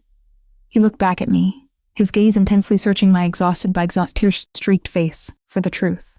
She orchestrated this entire medical transport using the forensic consulting fee she demanded from you for finding the 3% discrepancy. Julian continued, his voice dropping into a solemn, heavy register that echoed in the quiet hallway. She didn't betray you. She didn't leave you for me. She used my logistics to save her mother. Because she thought your violent jealousy would prevent her from protecting Martha legally. Victor Cross was threatening to expose her proxy status to the state medical board within 48 hours. If you had just stopped acting like a possessive monster and actually listened to her, you would have seen she was trying to protect your syndicate from a massive federal incident. The words hung in the quiet, dust-filled air of the safe house, heavy and absolute. I kept my hands pressed firmly against Dante's side, feeling the steady, powerful, reassuring thud of his heart beneath my palms. I didn't look away from his slate-gray eyes. I let him see the raw, unvarnished truth of my existence. The deep exhaustion, the fierce independence, and the terrifying, unbidden affection that was beginning to root itself in the very center of my chest. I wasn't running from you, Mr. Alarico, I whispered, my voice trembling slightly, but carrying a core of unbreakable steel. I was running to secure the only family I have left. I didn't want Julian. I just wanted my mother to be safe. And I didn't know how to ask a king to step aside so a forensic accountant could do her job. Dante stared at me, the profound, staggering realization washing over his harsh, aristocratic features. The violent, consuming jealousy that had driven him to shatter glass, destroy his own encryption radio, and storm a fortified safe house entirely alone finally evaporated.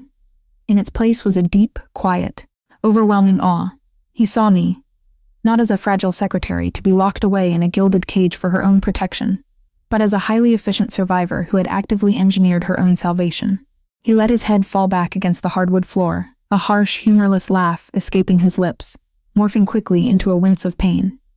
A forensic invoice, he muttered, his deep voice vibrating through his broad chest. You used my own missing 3% to fund a black ops, medical extraction right under my nose. It was fair market value for syndicate-level auditing, I replied, a fragile, exhausted smile finally pulling at the corners of my mouth. Julian let out a long, slow breath, the aggressive tension finally bleeding completely out of the underboss. She is terrifying, Dante. I highly suggest you stop treating her like property and start treating her like a partner, before she audits the rest of your empire and buys it out from under you. Dante didn't argue. He slowly raised his uninjured left hand, his calloused fingers reaching up to gently cup my cheek. The touch was incredibly tender, entirely devoid of the overwhelming, suffocating gravity he usually projected when he felt his control slipping. It was the deliberate touch of a man who had finally realized that true protection did not require walls. Victor Cross is gone, Clara, Dante murmured softly, his rough thumb tracing my cheekbone, wiping away a smear of white drywall dust. The debt is fully liquidated. The private medical facility in the Berkshires is already secured under your name. You never have to hide a single ledger or a single fear from me again. I leaned heavily into his warm palm, the intense heat of his skin providing the ultimate anchor my frayed nerves so desperately craved. The cold, hyper-vigilant exhaustion that had defined my life, for 2 years finally shattered completely, replaced by a deeply grounded, warm, and absolute peace. The winter storm outside continued to rage against the ballistic steel of the safe house, but inside, wrapped in the steady heat of his presence and the fierce, unconditional devotion of the most dangerous man in the city, the cold could no longer reach me. Silas is securing the perimeter, Julian noted quietly, standing up and brushing the heavy dust from his ruined suit. He looked down at us, a charismatic, deeply knowing smile returning to his face. I will have the medics move Dante to a secure bed in the back room. It seems our executive secretary has officially promoted herself. I kept my hands pressed firmly to Dante's side, my analytical mind finally quiet, my heart completely surrendered to the chaotic, violent, and utterly safe world I had just claimed. The triage room was a suffocating bubble of medical antiseptic, and the heavy, undeniable scent of ozone. The combat medics Julian had stationed in the safe house worked with clinical, ruthless efficiency, their gloved hands moving rapidly under the harsh fluorescent overheads to seal the through-and-through bullet wound in Dante's left side. I stood in the doorway, my fingers gripping the steel doorframe so tightly my knuckles ached. Everything had shifted so violently in the span of a few hours. The absolute devastation of Victor's lingering threat felt pale compared to the reality of the bleeding Mafia boss sitting before me. A man who had just dismantled his own empire's defenses to guarantee my mother's safety. I had discarded the shredded midnight blue silk gown, replacing it with an oversized black tactical sweater I found in the bunker's supply closet. The heavy wool offered physical warmth, but it did absolutely nothing to thaw the freezing adrenaline still trapped deep inside my marrow. Dante Alarico sat on the edge of the sterile examination table, his broad, heavily muscled chest rising and falling in measured, controlled breaths that completely belied the severe physical trauma he had just sustained. He refused the local anesthetic. He simply stared straight ahead, his slate-gray eyes locked onto the dark hallway, his jaw clenched so tightly the muscles feathered beneath his skin. His Alarico signet ring on his right hand was completely coated in dried blood, a stark, visceral reminder of the shattered crystal on the balcony and the violent crossfire he had just thrown himself into to save me. "The internal suturing is complete, boss," the lead medic murmured, securing a thick, heavy pressure bandage around Dante's torso. "But the kinetic shock to your obliques requires immediate immobility. If you tear these stitches, the internal hemorrhaging will compromise your liver. You need at least 48 hours of absolute bed rest." Dante did not look at the medic. He simply reached down, his large, calloused fingers gripping the edge of his discarded, blood-soaked dress shirt, and casually tossed it aside. "Silas," Dante called out, his deep, gravelly voice entirely stripped of exhaustion, vibrating with a dark, lethal authority that instantly paralyzed the air in the small room. The primary enforcer stepped out of the shadows of the hallway, his tactical vest dusted with white drywall powder from the shootout. Here, the men on the porch were rented muscle. The syndicate kingpin stated coldly, sliding off the examination table. The medics instinctively stepped back, entirely unwilling to physically restrain the apex predator of the Boston underworld. Dante stood to his full imposing height. A sharp, ragged intake of breath hissed through his clenched teeth, his jaw tightening into a brutal line as his left hand instinctively twitched toward the fresh bandages. He locked his knees, ruthlessly forcing the physical agony down until his posture was nothing but terrifying, unbreakable authority. Victor Cross orchestrated the breach. He heard my open transmission. He knows I am out here, and he knows exactly what I value. If he is stupid enough to hire mercenaries to attack a fortified bunker, he is desperate enough to try again. He turned his steely, unyielding gaze to the lead medic. "Hit me with the highest dose of clinical pain blockers you have. Now." The medic hesitated under the crushing weight of the dawn's glare before hurriedly preparing a syringe of heavy synthetic opiates, injecting it directly into Dante's shoulder. As the powerful narcotics flooded his system, a violent tremor racked Dante's massive frame. His knees threatened to buckle under the catastrophic physical trauma. Silas Thorne moved with silent, immediate loyalty, stepping close to wedge his thick shoulder firmly under Dante's uninjured arm. Dante leaned heavily into his primary enforcer, relying entirely on Silas's physical support just to remain standing, yet his iron-gray eyes remained terrifyingly lucid. He was actively preparing to launch a tactical raid on a shattered abdomen. "Dante, you are actively bleeding," Julian Sterling interjected, leaning casually against the doorframe beside me. The underboss crossed his arms over his ruined bespoke charcoal suit, his highly observant eyes tracking the fresh crimson slowly seeping into the edges of the white gauze. "The threat in the cul-de-sac is permanently liquidated. My secondary extraction teams are clearing the asphalt as we speak. Victor is a coward holding an empty hand. Lie down before you tear your abdominal wall in half." Victor Cross is breathing the same air as Clara, Dante replied softly, turning his piercing territorial gaze directly toward me. The overwhelming gravity of his obsession hit me like a physical shockwave. He stepped forward, closing the distance between us until the intoxicating scent of winter cedar and sharp copper enveloped my senses. He knows her mother's medical vulnerabilities. He put marks on her skin like a necklace she never asked for. I erased his financial leverage, but I did not erase him. That changes tonight. My heart executed a violent, painful stutter against my ribs. The forensic accountant inside me. The pragmatic, highly logical survivor who had spent 2 years analyzing risk and mitigating disaster knew exactly what he was about to do. He was going to launch a final, devastating raid. He was going to permanently eliminate the antagonist who had made my life a living hell. "You do not know where he is," I whispered, forcing myself to hold his intense gaze, refusing to step back from his overwhelming heat. "Victor is a parasite, Mr. Alarico. He operates in the shadows." The moment his mercenaries failed to report back, he would have panicked and gone underground. "You cannot hunt a ghost with a torn abdomen." Dante reached out, his uninjured hand gently cupping the side of my neck.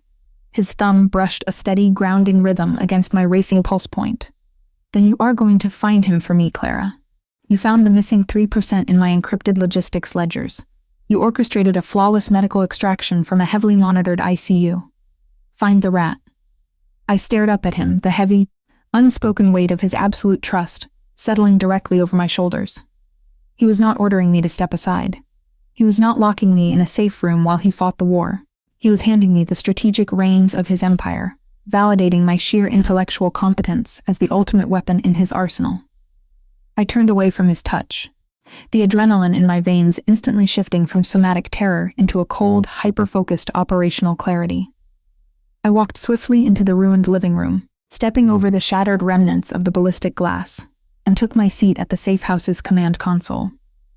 "Victor is a severe gambling addict," I stated, my fingers flying rapidly across the illuminated touchscreen, bringing up the secure encrypted browser Julian had integrated into the network. "He doesn't have the discipline to stockpile physical cash. If he is running, he needs immediate liquid capital. He will have to access his offshore bookie accounts to secure a flight out of Massachusetts." I bypassed the standard firewalls, utilizing the syndicate's elite routing software to mirror Victor's known financial credentials. The digital footprint was incredibly sloppy, a desperate, frantic scattering of IP pings that a first-year accounting student could have tracked. The coward was hemorrhaging data in his panic. "He just initiated a massive wire transfer request," I announced, my eyes scanning the cascading lines of green code. 80 seconds ago.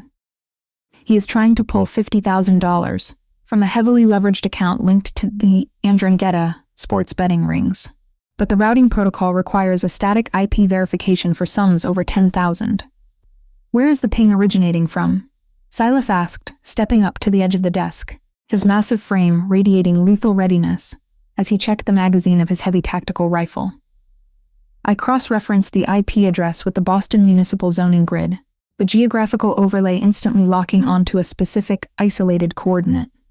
The industrial waterfront. It's an abandoned commercial laundering compound near the old harbor docks that the local bookies use as a temporary clearinghouse. "He is hiding in the basement office, waiting for the wire transfer to clear." "It won't clear," Julian noted smoothly, stepping up beside me and tapping a secondary command into the console. "I just blacklisted his routing number across the entire Eastern Seaboard network. He is locked in that basement with nothing left." Dante walked into the living room, having pulled a dark, heavy tactical jacket over his bandages. He looked like the physical embodiment of the Grim Reaper. A cold, calculated executioner stripped of his corporate restraint. He checked the slide of his sidearm, the sharp, metallic clack echoing with terrifying finality in the quiet room. "Stay on the safe house's command console, Clara," Dante commanded, his voice dropping into a dark, vibrating hum. "Tap into the municipal CCTV grid surrounding the harbor compound. I want real-time logistical overwatch. You guide us in." "Understood," I replied, my voice perfectly steady, embracing the sovereign partnership he was finally offering. 10 minutes later, the armored SUV tore out of the cul-de-sac, leaving Julian and me alone in the fortified bunker. The storm outside had finally begun to break, the torrential rain reducing to a cold, persistent drizzle. I sat perfectly still in the ergonomic chair, a dual-screen headset resting over my ears, my eyes locked on the digital feeds. In the agonizingly quiet minutes it took for them to cross the city, the sheer magnitude of the night finally caught up with me. Dante had thrown himself in front of a bullet intended for my family.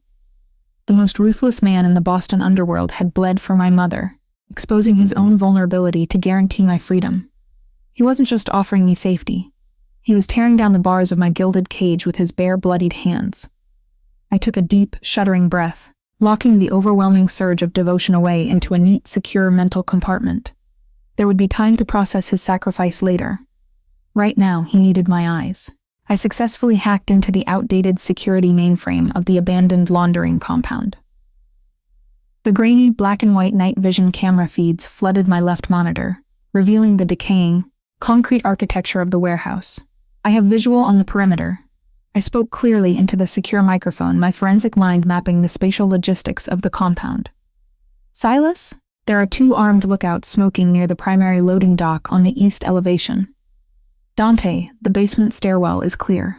The structural blueprints show a reinforced steel door at the bottom of the steps. That is his bolt hole.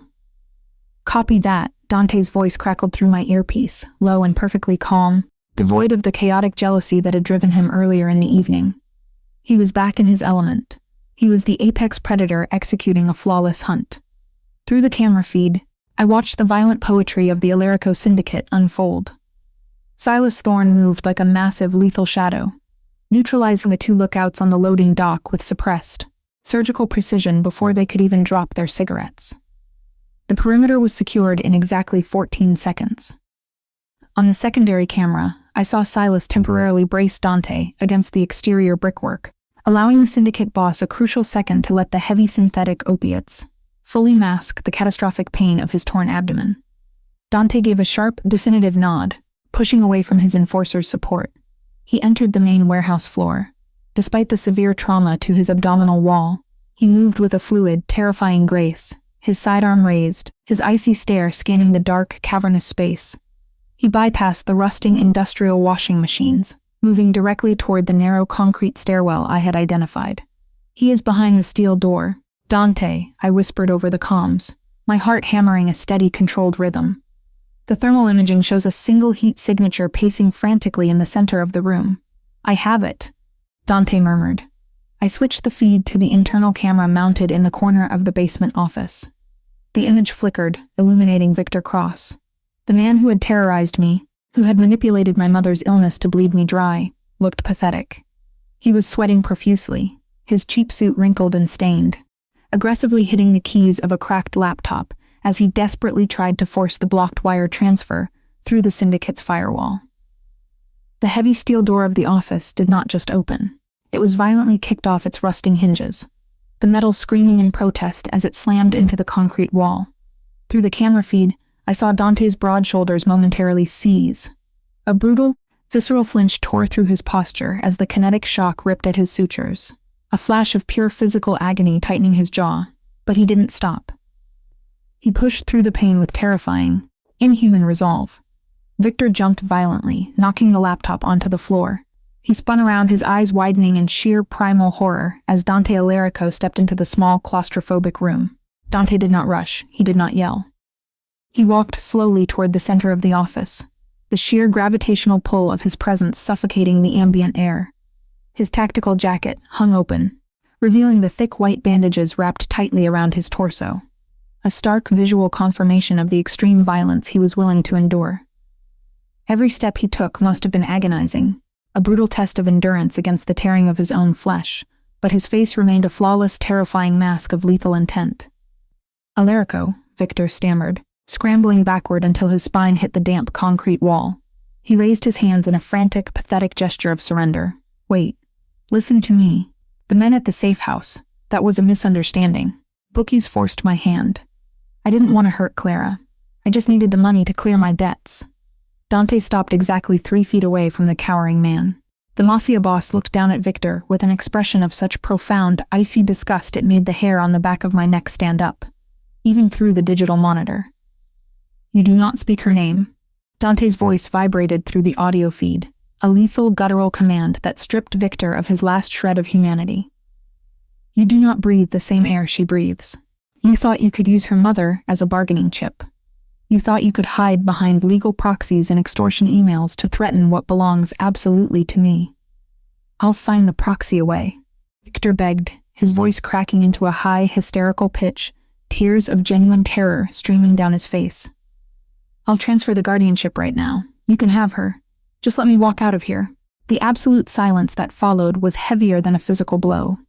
Dante slowly raised his sidearm, the dark, suppressed barrel leveling directly at the center of Victor's chest. The calculated intensity in Dante's eyes was the exact same look he had when auditing a fatally flawed ledger. He was simply erasing a deficit. "You do not have the authority to give me anything," Dante stated softly, the absolute sovereignty of his protection ringing clearly through the earpiece. "She earned her own freedom. I am just balancing the books." The suppressed gunshot was a sharp, brief hiss over the audio feed. Victor Cross collapsed instantly, sliding down the damp concrete wall, permanently neutralized. The coward who had held my life hostage for 2 grueling years was erased from the board in a fraction of a second. The crushing, suffocating nightmare was officially over. My hands trembled over the keyboard, but not from fear. It was the overwhelming, intoxicating realization that my own intellect, paired with his absolute power, had orchestrated this flawless victory. Dante did not linger over the body. He holstered his weapon smoothly, his broad shoulders dropping slightly as the adrenaline of the execution began to fade, leaving the heavy toll of his own physical injuries behind. He looked up, his slate-gray eyes, finding the small security camera mounted in the corner of the room. He stared directly into the lens, piercing through the digital barrier to connect with me sitting in the safe house. "It's done, Clara," Dante murmured into his comms, his voice carrying a deep, exhausting warmth that settled directly into the center of my chest. "You are free. Pack the medical transport. We are taking Martha to the Berkshires." 4 hours later, the pale, freezing blue light of dawn began to crack over the horizon, chasing away the violent darkness of the longest night of my life.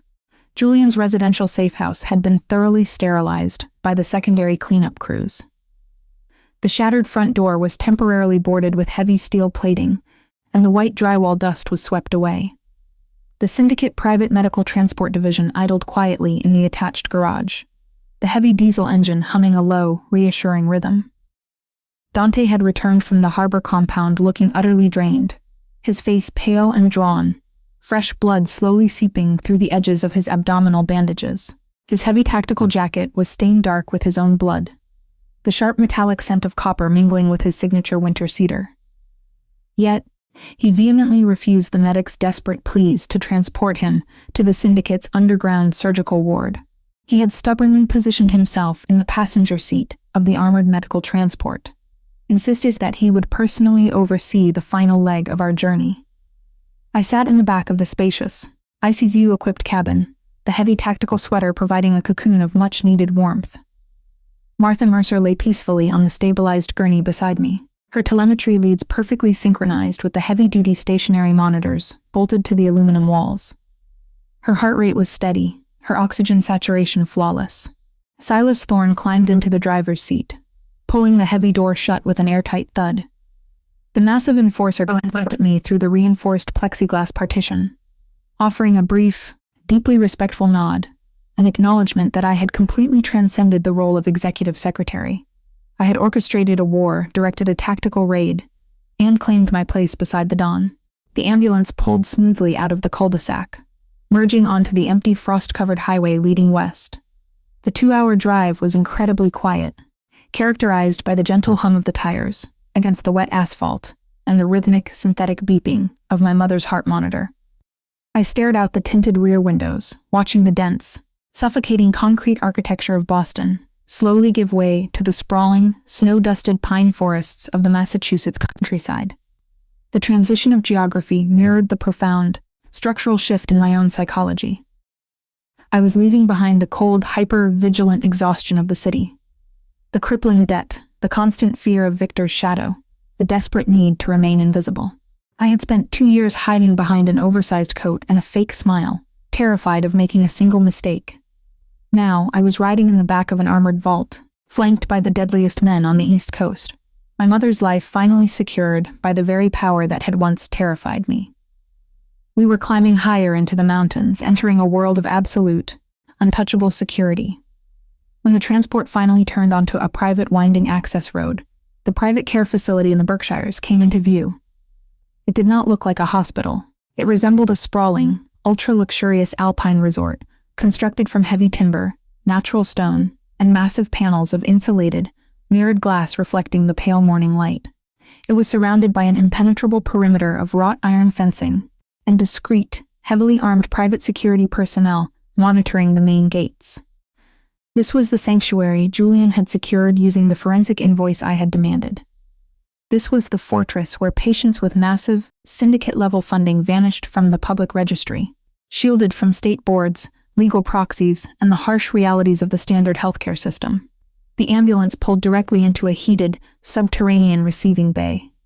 A team of discreet, highly professional trauma nurses and a board-certified respiratory specialist were already waiting, perfectly briefed on Martha's complex autoimmune requirements. I stepped out of the back of the transport, the crisp, freezing mountain air stinging my cheeks, devoid of the city's exhaust and pollution. The medical team seamlessly transferred my mother's gurney onto their own advanced telemetry systems, bypassing the standard bureaucratic intake procedures entirely. There were no insurance cards to scan. There were no forms demanding Victor's proxy signature. The financial ledgers were flawlessly balanced. Miss Mercer, the lead administrator, a polished woman in a tailored gray suit, approached me with a warm, highly professional smile. She handed me a sleek leather folio containing the intake documents. Your mother has been assigned to the premier corner suite in the respiratory wing. It overlooks the valley. Her specialized infusion protocol is already prepped. The offshore deposit covered the entirety of her projected care for the next 5 years, and Mr. Alarico has personally secured a perpetual endowment to guarantee her placement. I took the folio, my fingers tracing the smooth, expensive leather. 5 years. The sheer, astronomical volume of that financial commitment was staggering. I had spent 2 years agonizing over $89,000, starving myself and shivering in cheap coats, just to keep the machines running. Dante had not just paid the immediate debt. He had built a permanent, impenetrable financial fortress around her life. I looked back toward the armored ambulance. Dante had finally allowed Silas to help him out of the passenger seat. The Mafia boss stood near the heavy reinforced doors, his posture slightly hunched to protect his torn abdomen, but his slate-gray eyes were locked unwaveringly on me. He looked exhausted, bloodied, and magnificent. Silas walked over to me, stopping a respectful distance away. The massive driver looked down at the leather folio in my hands. He burned his own rules for you, Clara, Silas murmured, his deep, gravelly voice carrying a profound sincerity. He abandoned a cartel summit, destroyed his own communications array, and took a bullet meant for your family. He doesn't just want to protect you. He wants to give you the entire world, exactly on your terms. I nodded, the final remnants of my defensive, independent armor fracturing. I didn't need to fight this battle alone anymore. I walked past the administrator, crossing the polished concrete of the receiving bay, and stopped directly in front of Dante. He looked down at me, the harsh, predatory lines of his face softening into an expression of raw, unvarnished devotion. Is she secure? He asked quietly, his voice raspy from the long, violent night. She is completely safe, I whispered, the crushing weight of the last 2 years lifting from my shoulders. The somatic relief was absolute, a warm, golden wave washing through my exhausted body, bringing tears to my eyes. Not of terror, but of profound, overwhelming peace. Victor is gone. The proxy is broken. I don't owe anyone anything. Dante reached out with his uninjured hand, his warm, calloused fingers gently cupping my jaw. The cool metal of his crest pressed against my skin, no longer a symbol of a gilded cage, but a badge of absolute sovereign partnership. You never did, Clara, Dante murmured, leaning down to press a slow, lingering kiss against my forehead, breathing in the scent of my hair. You earned every piece of this sanctuary. Now, let the doctors do their job. It is time for us to go home.